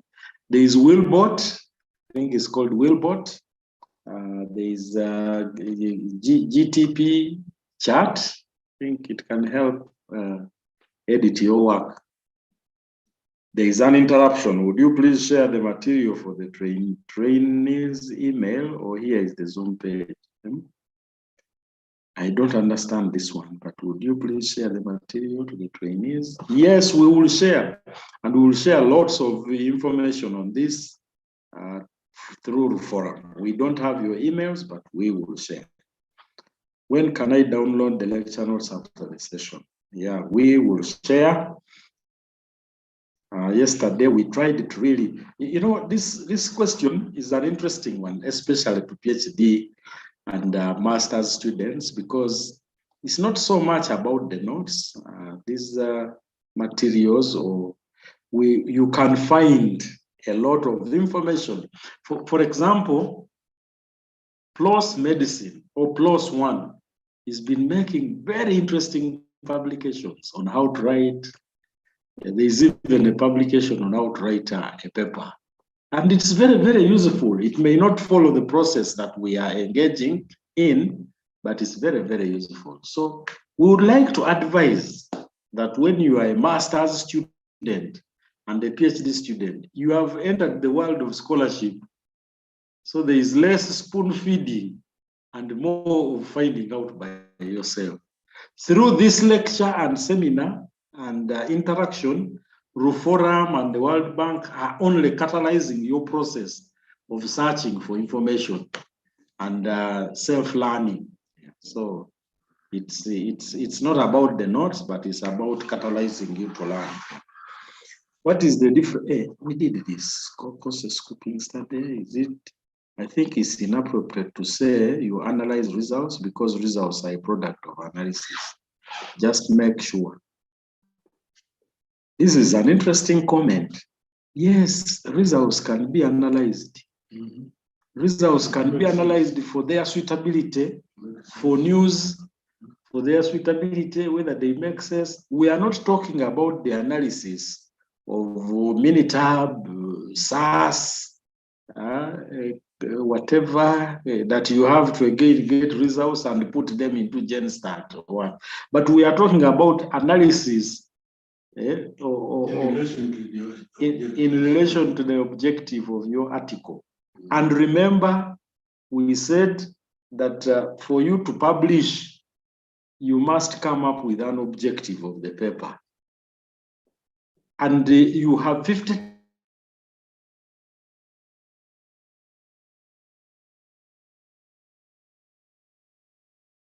tables in your thesis. You have 20 graphs. You are not going to box all these into an article. You have to choose one map that is telling the story. A publication is a story, and a consistent story. Nice to read and told by you. And a story that is delivering news. It is not a story of Stone Age. It is not a story of the Ludwig Gorge. It is not a story of the pyramids. That one we already know. Recently, I saw a very interesting publication on the pyramids, and it was talking about the distance and the measurements and the architecture and what. That was news. But if you're talking about the pyramids as the 7 wonders of the world, that one is already known, is common knowledge. Even primary kids, when they say what are the 7 wonders of the world, they will say the Egyptian pyramids. But how they were constructed and the size of the panels that were carried and the distances with the apex and this, we didn't know. So somebody did that research, and then they picked out data to publish. So this picking out data and like it or not, is an analysis of your results. You analyze your results for their suitability to generate news to share with the rest of the world.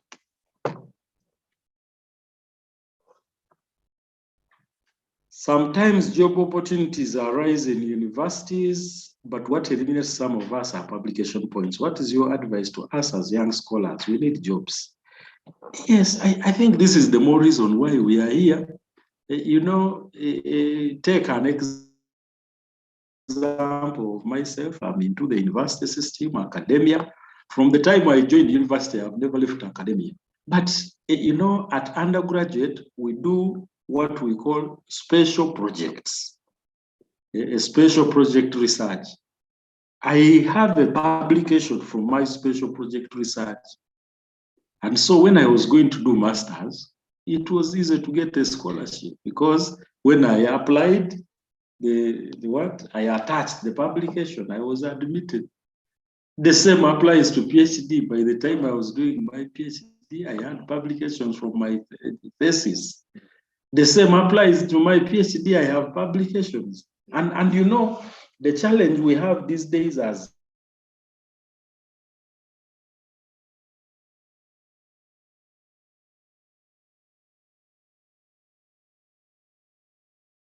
I'm sure even as we interact with you, some of you are already Googling our names, and you can see there's nothing one can hide.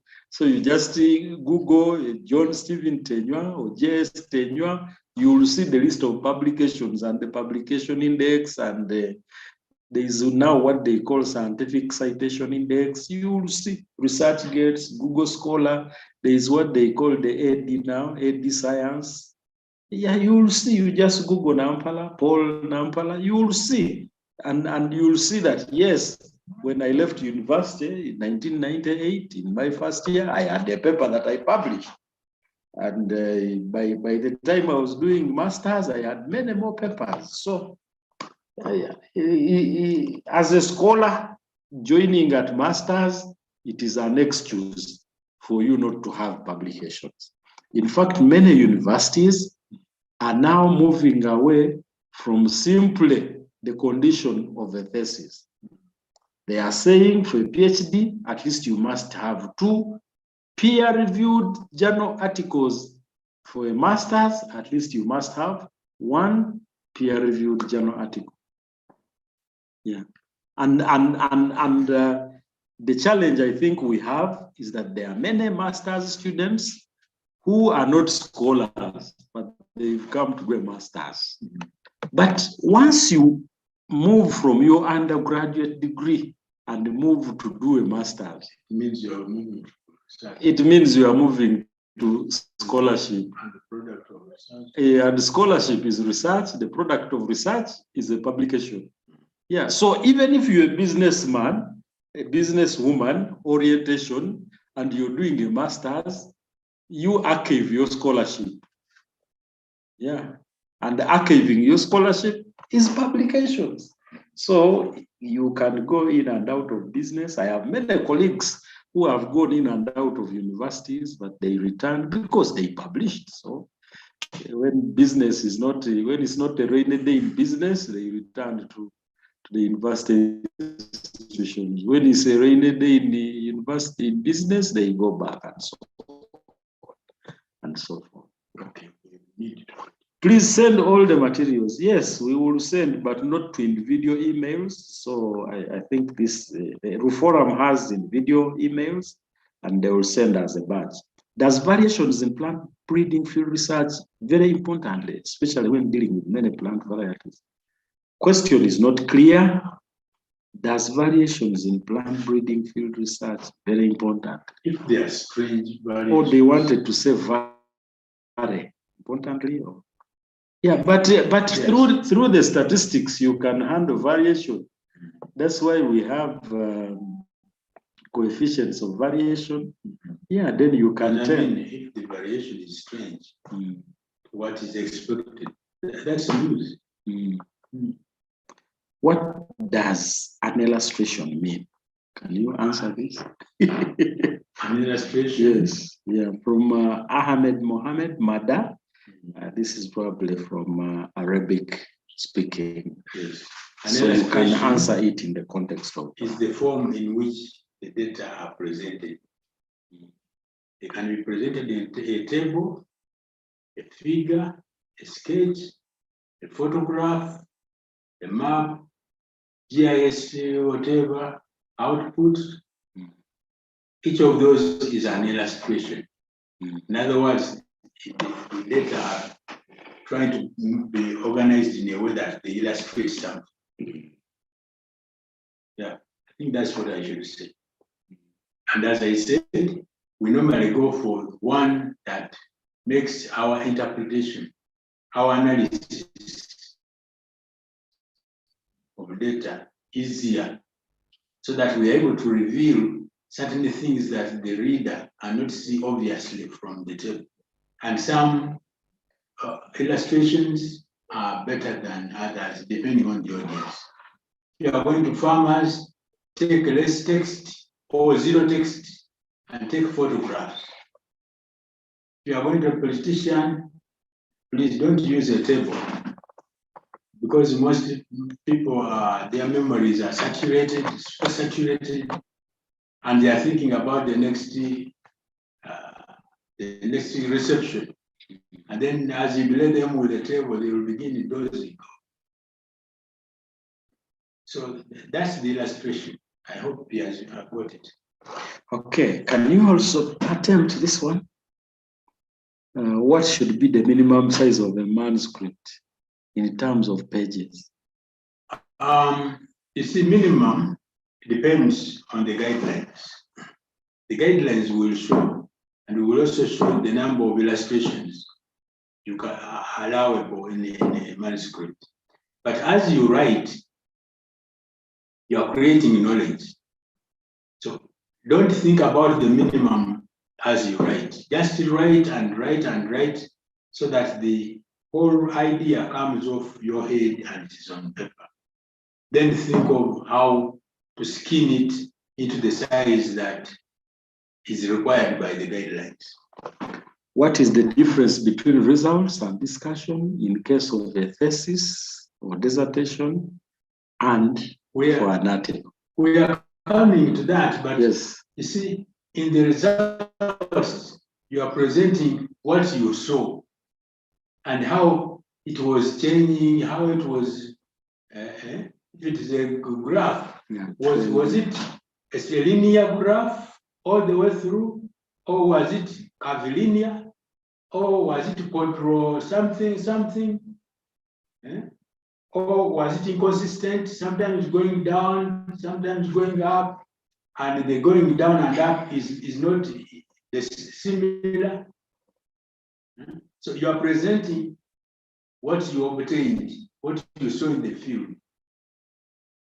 Okay, but you are also writing to tell the reader what they cannot see from the table. The table has data, but the relationship between the data cannot be seen in a table, but it may be seen in a figure. It might even be better if you have a video. Somebody will follow exactly what people are talking about. So when you are writing and you reach the point where the video is going to say more, then you say, please follow the video.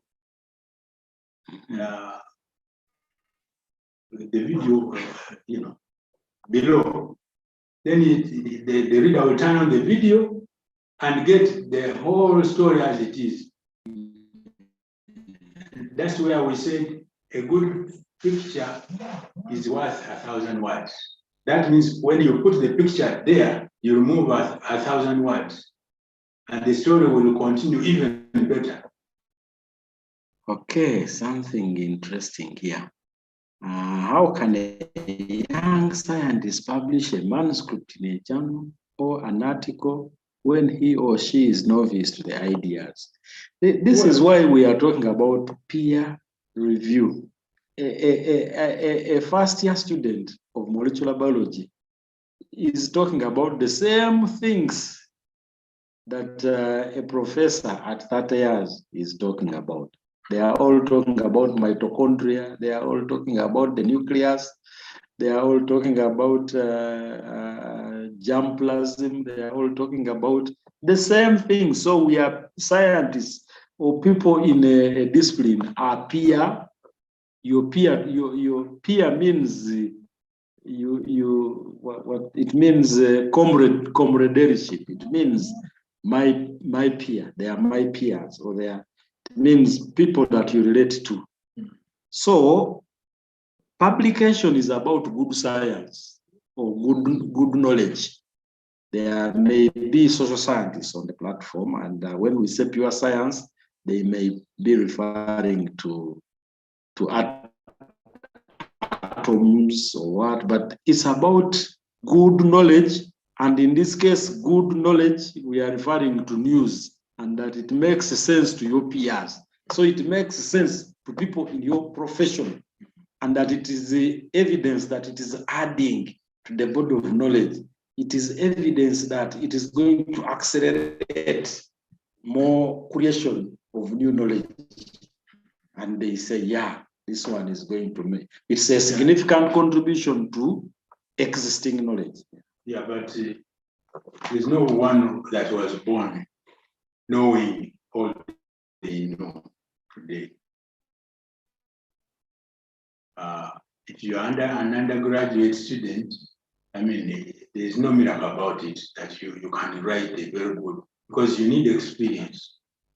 So that's why we are now focusing on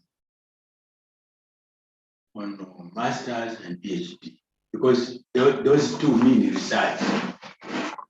Once you join masters, it means you are doing research by all means. Whether you do it by coursework, and it is not going to make sense if you don't do research. It means you are a scholar in the future. Yeah, and scholarship means researcher. Yes. Yeah. Generating new knowledge. That's why we said good writers, good authors, or good researchers are also good readers.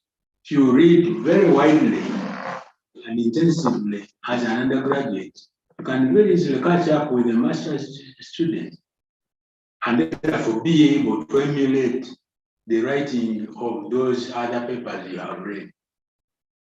Most of us emulate, but we inherit the writing. We forget about the styles we saw somewhere, and we own them.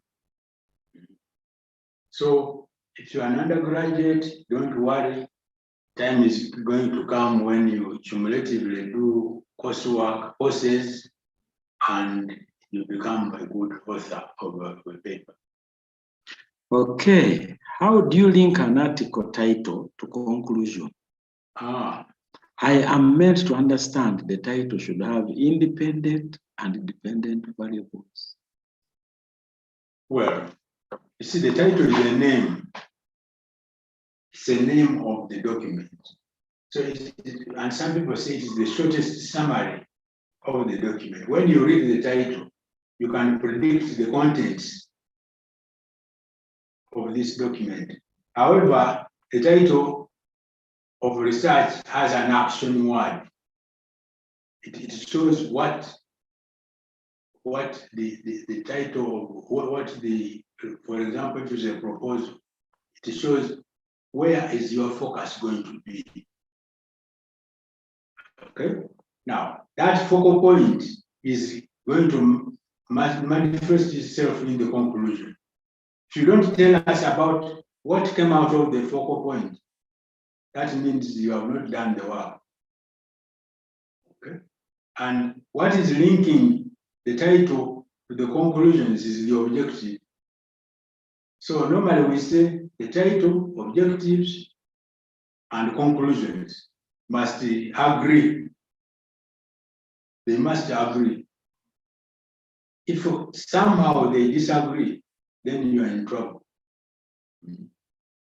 And that's why I think yesterday I said, once you reach the conclusion or conclusions, pick out the most outstanding conclusions and take them to be the results of the abstract. Now, when you do that, it means somebody who reads the abstract will get the same conclusions as somebody who reads the paper. So, title,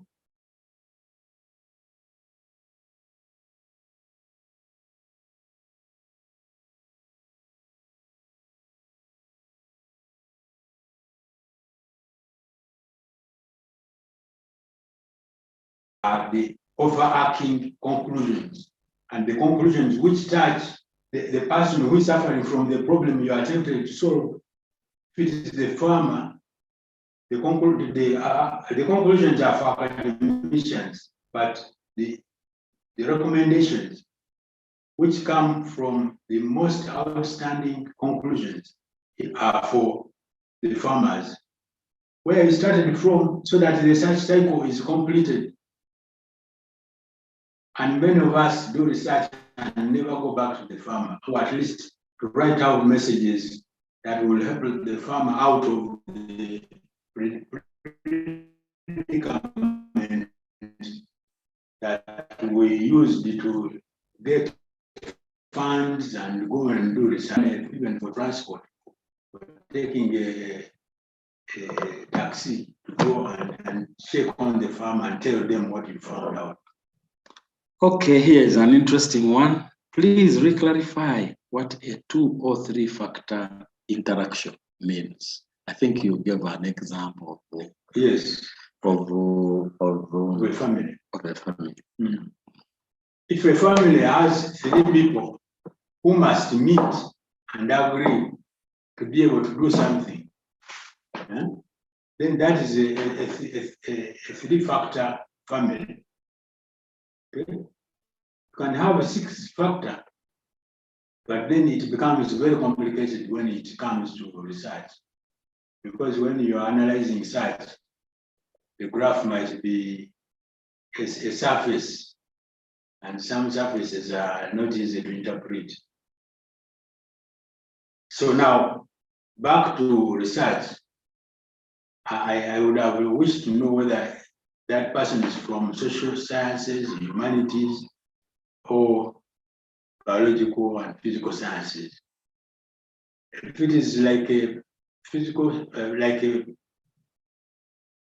like humanities, if in your study you considered gender, and then you consider the wealth categories, and then you can consider the level of education. Those are 3 factors. Okay. Now, you combine these factors systematically, and you select a sample. You select a sample, and maybe you may stratify in some cases. You may do what, and then you analyze the data. Now, when you analyze the data, at the level of interpreting them, you are looking at these 3 factors: gender, wealth categories, and education. Okay? All these are applying to the same sample.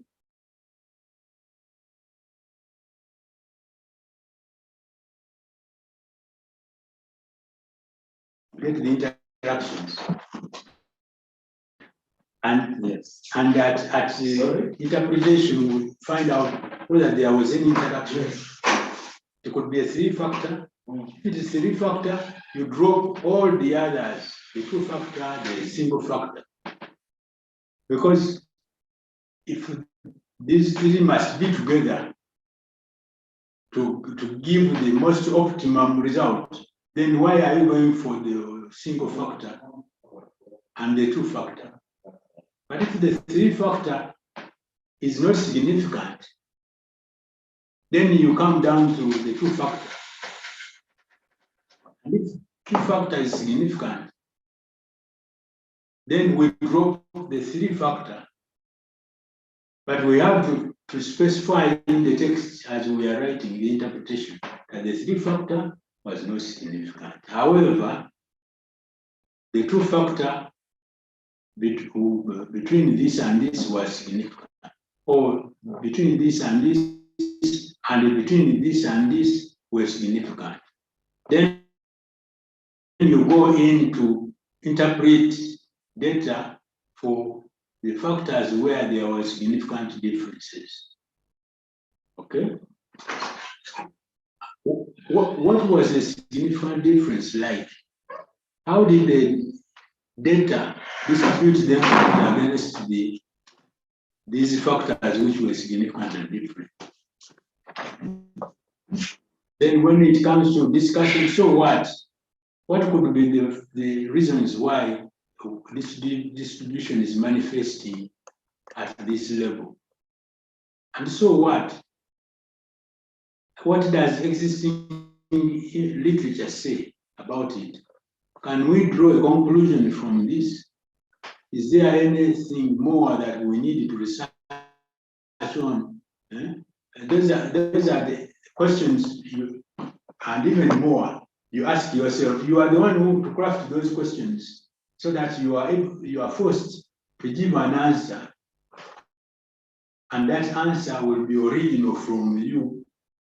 And the more information from you there is in the title and in the article, the better, and the more original it tends to be.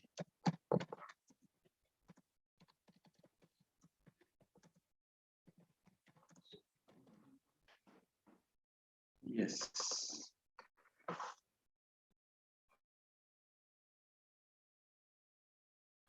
What if you have two objectives that are linked in a text of what is in objective one? I think when you're doing a thesis,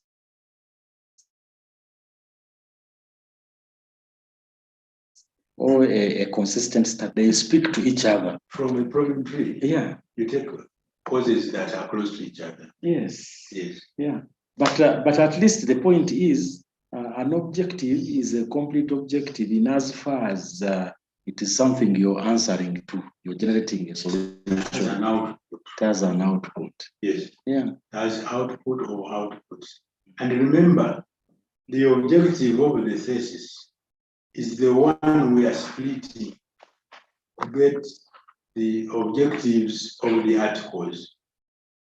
So the objective in its entirety of the thesis might be related to another objective. But remember, we are only taking a small piece from this objective. Why? Because we want news, and if news is only in that aspect of the objective, that's the only one we pick out. And remember, this news is tied to the specific journal, specific discipline. There is no journal that is, I think they are rarely. Do you find a journal of agriculture combining so many things? Agronomy, pathology, entomology, soil science, mycology, breeding. Yeah. No, you can't find such a journal. Journals are more specific. So within the objective, we are picking only a small set of data to constitute an article. So the similarity of thesis objectives may not hold anymore when it comes to articles. Okay, how can one know researchable topic is not ambitious path to pursue towards publication? But we said that at problem analysis. Yes. We said until you reach causes that have no answers. Now, if a cause without an answer is turned into an objective and we write, I mean, that lack of answer is the news. People will be waiting for such news because there is no such news elsewhere in literature. So you can create your own opportunity for news while preparing to do research. And if you don't do so, you may never get a publication out of your work. What are the most critical changes that we must make to face the future effectively in the field of article publication and journals? It's learning the skills, but it's also being a good reader. You read widely, and as you read widely, you pick the skills to write. And somebody said that I have never known a good writer minus who is not a good reader. Who is not a good reader. Yeah, but And we always say that even the Nobel Prize winners reviewed literature. Yeah, so you have a point to learn, and you're still a young scholar. So you learn from, can I publish eight-year-old results? Depends on the journal guideline. Beyond 10 years. Yeah, many journals say beyond 10 years you Yeah. can't publish. Because if an area is well published, that kind of information will be too old. Yeah, why do researchers prefer publication of significant results as compared to the negative results? But negative could be the significant as well. Could be the news. It could be the news. So the issue is about publishing news and not doctoring news to box out the unfamiliar. Yeah. To force results to be significant. No. Yeah. You publish what you have found such that you catalyze further research, and people will either investigate to agree with you or to disagree with you. But in the thesis, all results must be included, including non-significant, either as the appendix or included in the main text. Here is the wounded person. How can we re-engage if the manuscript is rejected in a journal? Shall we? I think on day 5, we will probably have time to talk about how to handle review comments, and how to handle rejections. But I think the way out is to submit a number of papers at a time, so that if one is rejected, you still have hope in the other. Where is the importance placed? Publishing books or publishing articles, or are they having the same measure? Obviously not, because a book will take you 5 years to write. An article will take you less time, but the level of quality is much higher with an article than with a book. Because a book is reviewed by very few people, probably not quality people. The screen is paused. Is there something happening? Are we viewing slides? No, we are going through questions. I hope you're hearing us. We are going through the questions posted. We hope that is also a useful use of our time. Because if questions are posted and then we can't respond to them, then we have something that is otherwise incomplete. The questions are replacing the hands-on, because we don't have time for hands-on. Where is the importance placed? We answered that. Publishing books or articles? Or are they having the same weight? Okay. Say the books will take a longer time, maybe 5, even 7 years to come out. And the paper will take a shorter time, but it is of higher quality. Yeah. The peer review for a paper is normally very, very robust compared to book chapters. Yeah. And a book will have all the literature. The paper will have up-to-date literature. Good evening, Prof. If my research has 4 specific objectives, does it mean that each of them can make an article or a manuscript? Not necessarily. If some don't generate news, why publish it? Who will accept it? There are interesting questions about the screen is not moving. Students are used to moving screens. No. We are answering questions. I hope that is, maybe it is not, I hope they are hearing. The screen, yeah. Hello, do you hear us? Yes, we are hearing clearly. Dr. Nampala, I have shared the question from YouTube, but now people are putting yes. I will try to reshare that question so that you can respond. I've seen beyond academic. Yes. Yeah. Beyond academic. Okay, let me see. I saw it come in. It says beyond academic. Now I can't see it. Can you read it, please? I've shared again. Yeah, can you read it, please? It says, beyond academia, how can the mastery of academics writing skills influence an individual's ability to critically assess information, make informed decisions, and engaged in meaningful public discourse? Actually, scientific writing is going to indirectly cause you To be analytical.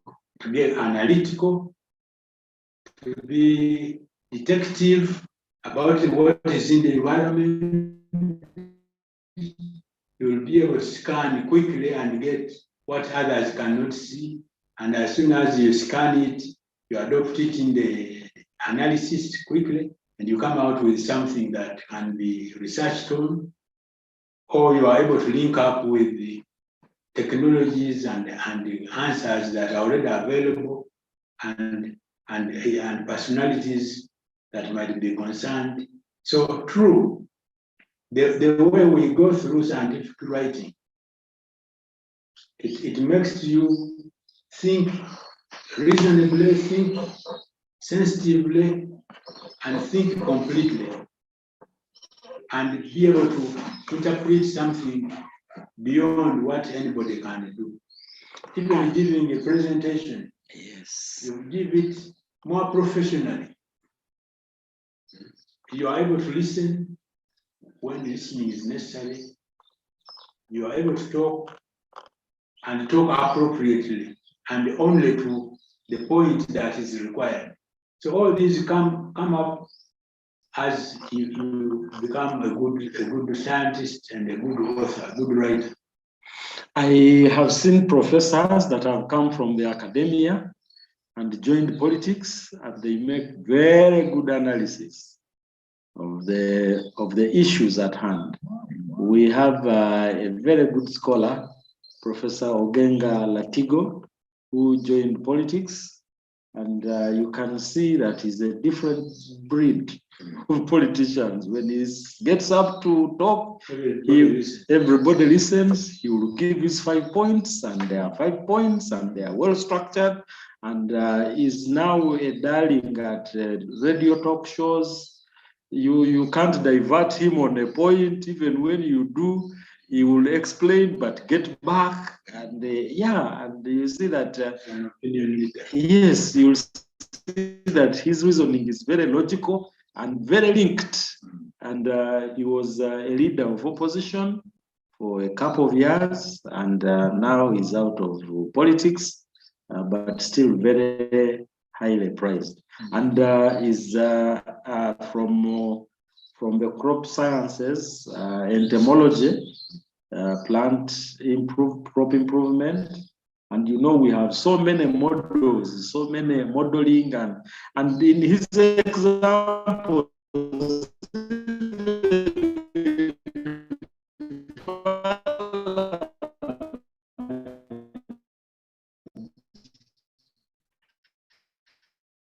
he asks for PowerPoint and generates graphs, plastic models, and the growth reasoning of society. And I actually learned a lot from him. He was one of my leading society.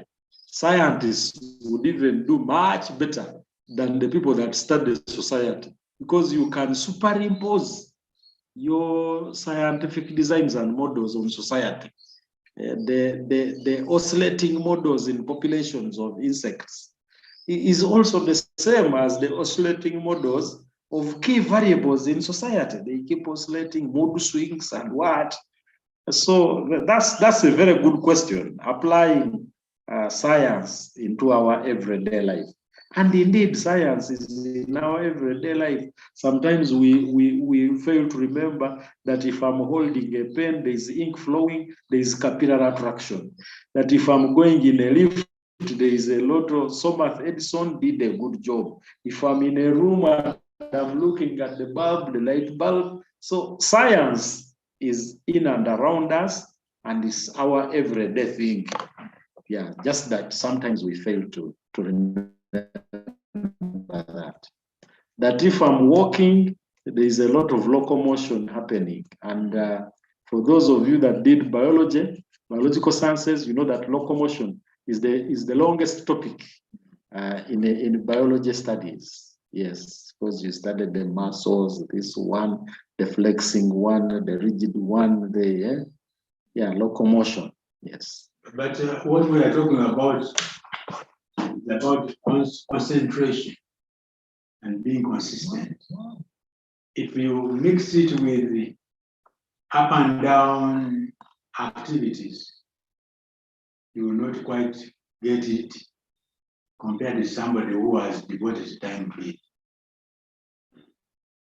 Which skills can you equip the novice scholars on identifying predatory journals and scam publishers? Assuming why such as most of his or our work published in scam or predatory journals and junk publishers, do I have mandate to follow his or academic guidance?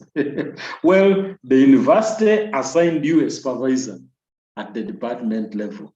And through that process of assigning you a supervisor, there was a lot that happened. The department sat, minutes were written, so that supervisor merits to supervise you in as far as the university process is concerned.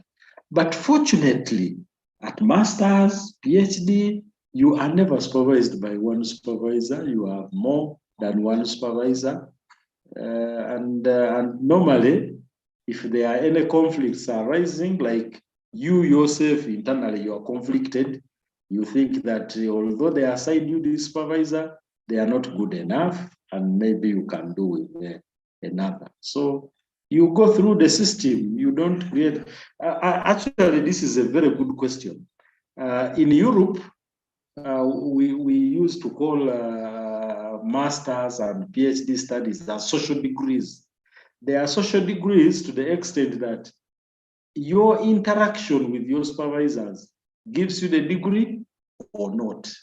Because if you're going to be big-headed with your supervisors, they will never read your work in time, and then you can be out of time. Because most African universities, some degrees are inelastic. You study forever and ever.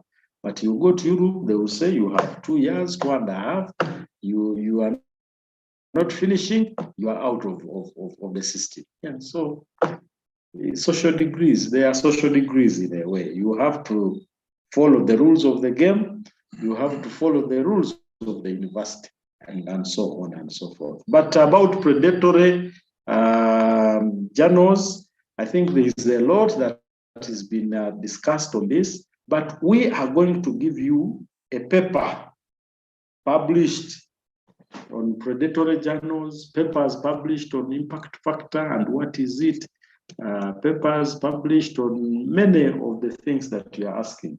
So our only ask of you is to read. Yeah, as we are hammering it again and again, good scholars are good readers. There is no two way to eat.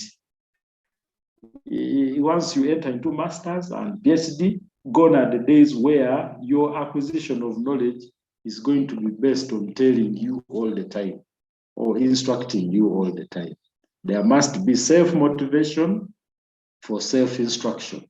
So you have to read and be able to move your processes forward. Please, Prof, could you differentiate between a concept note and a proposal? There we go.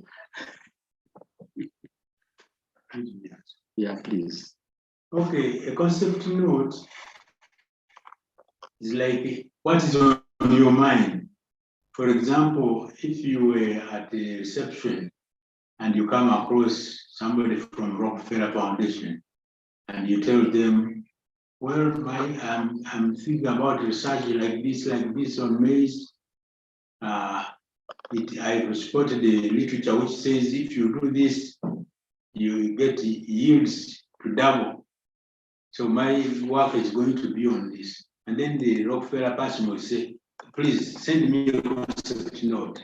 That means put your ideas on paper, skillfully, and send it to me. That one is a concept note. It's a concept note. A concept paper is of course bigger, with a lot of literature, with what supportive information. A proposal is a plan of how you are going to do research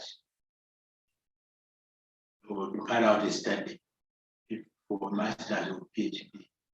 It's a complete plan, but starting with the introduction, justification, quantification of the problem, and then methodology, how you are going to do it, and how you are going to do it to be the best bet procedure, the most cost-effective, the most straightforward, and the most non-contestable procedure, not one that will cause arguments among scientists as to how up-to-date it is, how the kind of problems it has, shortcomings. No. And then you tell us about what outputs are we going to get. And if it is a grant proposal, those outputs are put to monetary value by the donor to see whether it is money worth. Because that's what is going to come out. That's the useful output that is going to come out. They will put it to money and see whether it is worth it.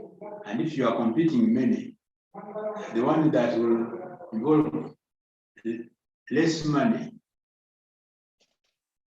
and the big output will take the day. Okay? And then demonstrate to us through a proposal that you know what academic writing is, and you are doing everything systematically, citations, citation style, referencing, and so on and so forth. Budgeting, that's a proposal. The other one is a concept. A concept may have one or two citations, or three. Most of what is in the concept is your idea on your mind, mapped or put on paper, so that other people can share and read it and see the value of it.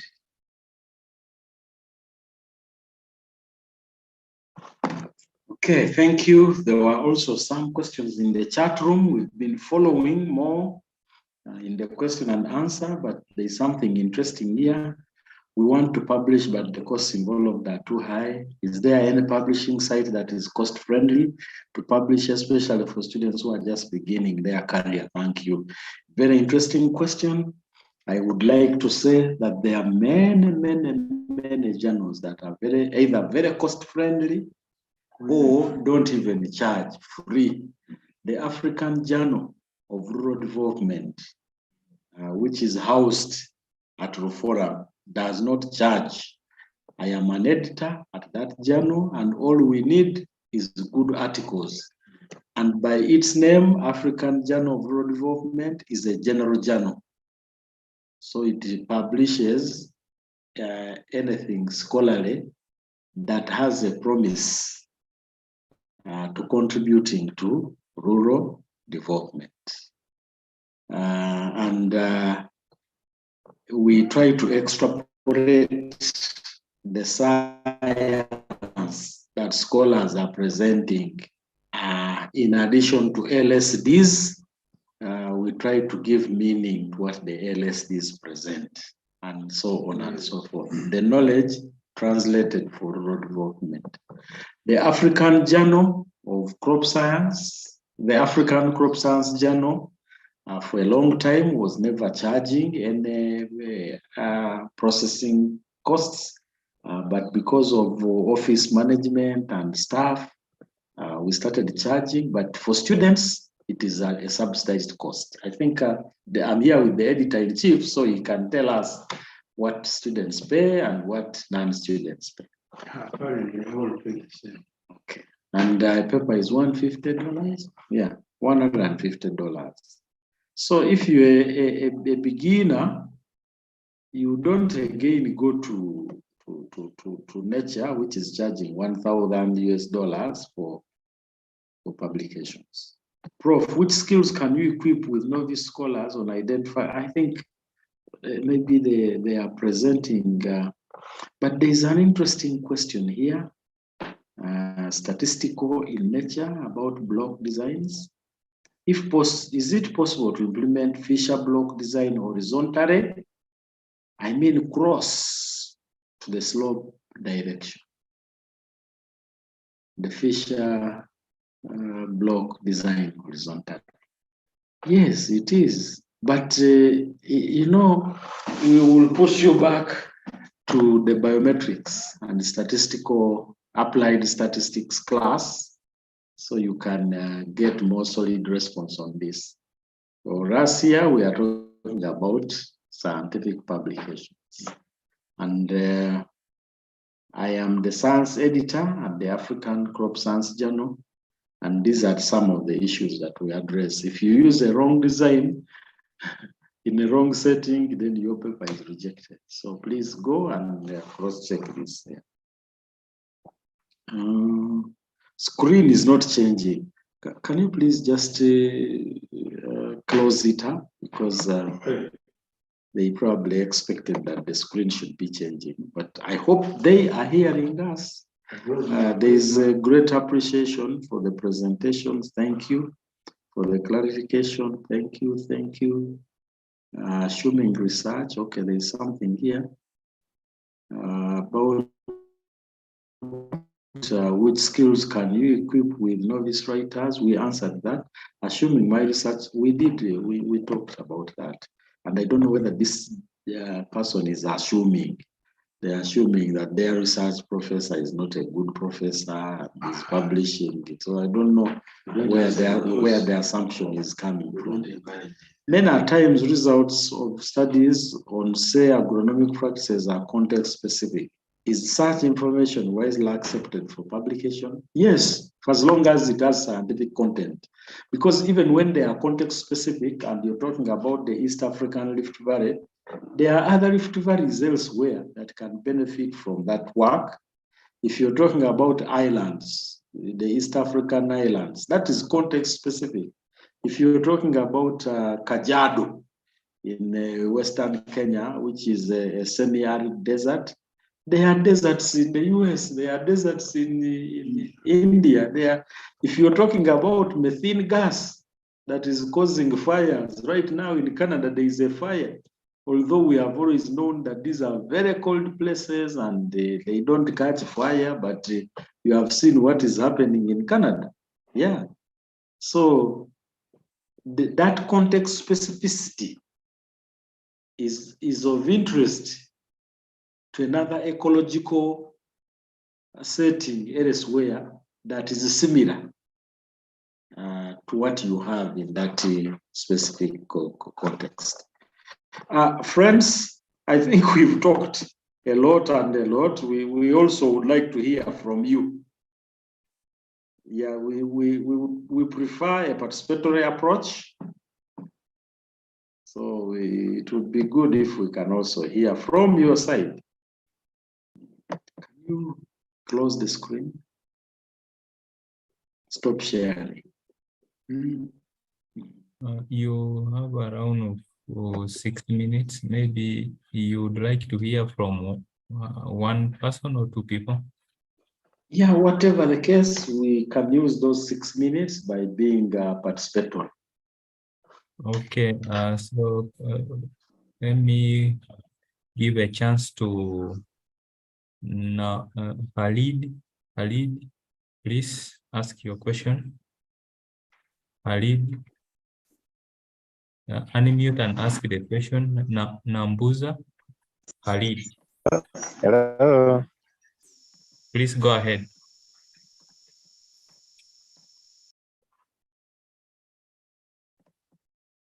Khalid, please go ahead and ask your question. I think Khalid is having a problem.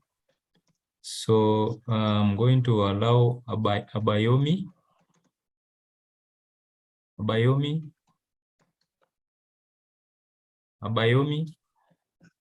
unmute yourself and ask a question. They're asking for a link from the African. Abayomi. Daramola. Abayomi Daramola. Abayomi. Maybe whoever is ready. Yeah, I'm trying to allow them. Okay, now let me give the chance to Wekesa. Wekesa, please ask your question. Thank you. Thank you, Prof, for the presentation.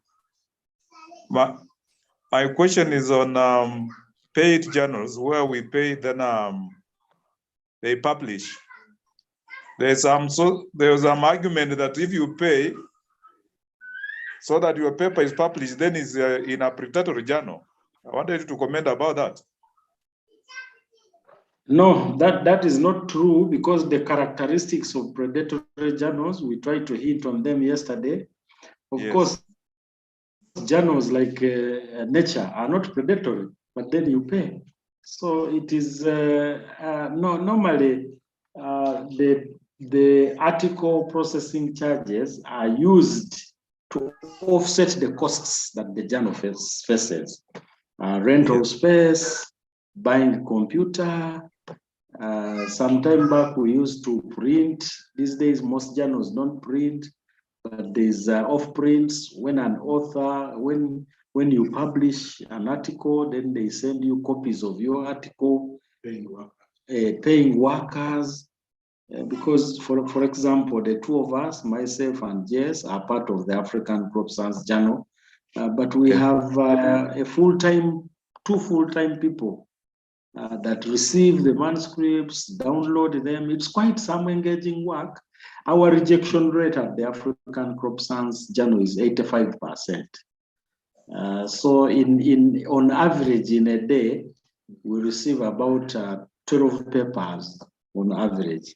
So you cannot be a professor with a lot of load, and then you are again downloading papers and then putting them into the system, replying to authors, and so on and so forth. So you need staff, then formatting is typesetting, and what is quite a job. So we employ people to help us do this work. And so, and the money is even not enough, because we are paying 150 for a paper in the African Crop Science Journal, and we know, and for only accepted paper. Your paper is accepted, it's even typeset, then you pay. Otherwise, if payment meant money and income, our rejection rate would never be hit more and more. Yeah, and well, if predatory journals are money-making journals, and maybe that's where it happens, that they are asking you to pay, then they will publish your paper. But in 2 days, if you ask money in 2 days, they even keep writing to you. I know many people have told us in Africa that the African Crop Science Journal is a very good journal. It does at this conference, why don't you print brochures? And we have always said journals don't advertise. Because even if we advertised, we have enough papers. So what are we looking for in advertising? So journals don't advertise themselves. The readers find the journals, and the African Crop Science Journal is a journal born out of a professional institution, the African Crop Science Society. So the members of the society know about the journal. They can refer people to publish in the journal. Students know about it, and so really, advertising is normally advertising to market yourself. So once you see journals advertising themselves, then that is one of the first pointers to predatoriness.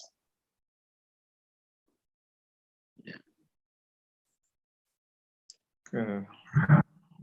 Thank you, Prof. I don't know, those are people arguing somewhere. In an interview about that, I was surprised. Okay, thank you. So we give the chance also, the last person is Gudeta Bedada. Gudeta Bedada. Gudeta.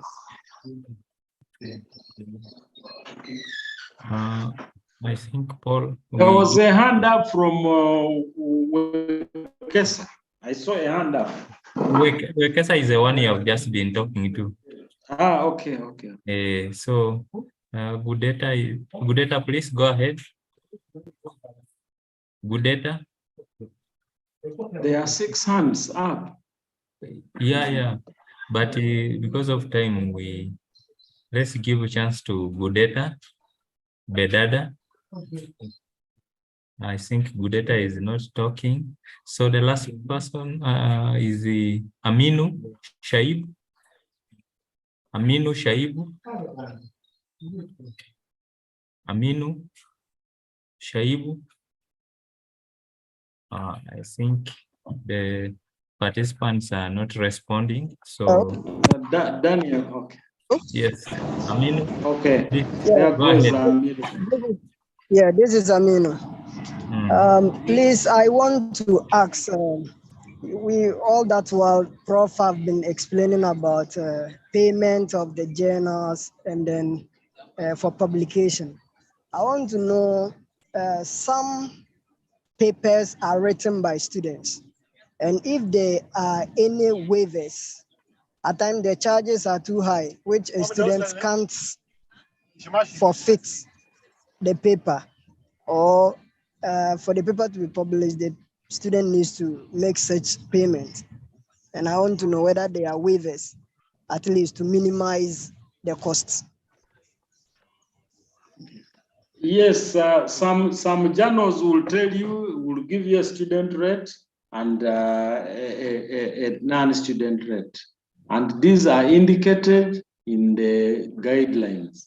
And indexing of journals, and also the process of getting impact factor and whatever, the process like the African Journals of Online puts journals online and provides a service. But if you don't have author instructions, they don't take you to be a serious journal. And the author instructions, whether you're charging or not charging, must include that guideline. They say we are open source journal and we don't charge processing, we don't charge any costs, whatever. So those are some of the indicators. When you read articles or when you read instructions of a journal and you don't find such instructions, there's an indicator that is predatory, because they will not indicate whether they charge or not charge.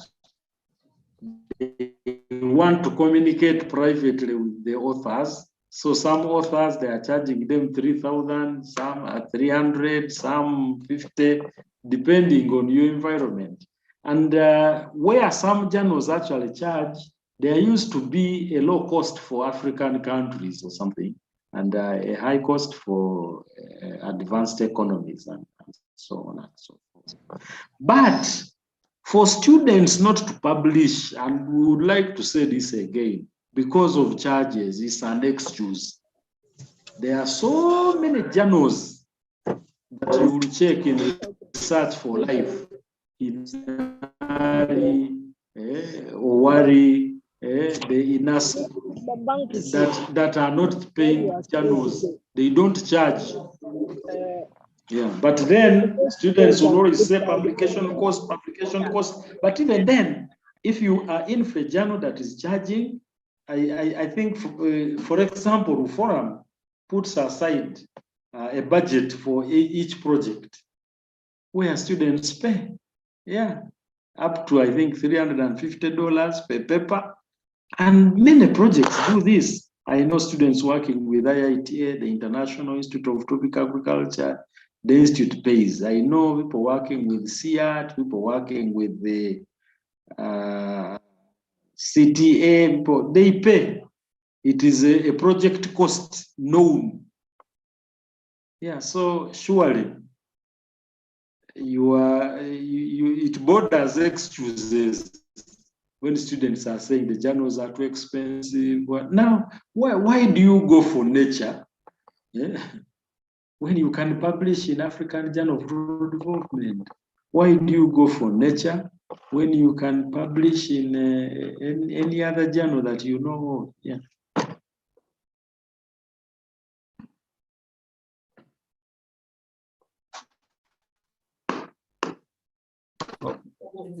Yes, we need to be guided. I think it is time. We would like Yes, to it's now close it at time. this. Now time.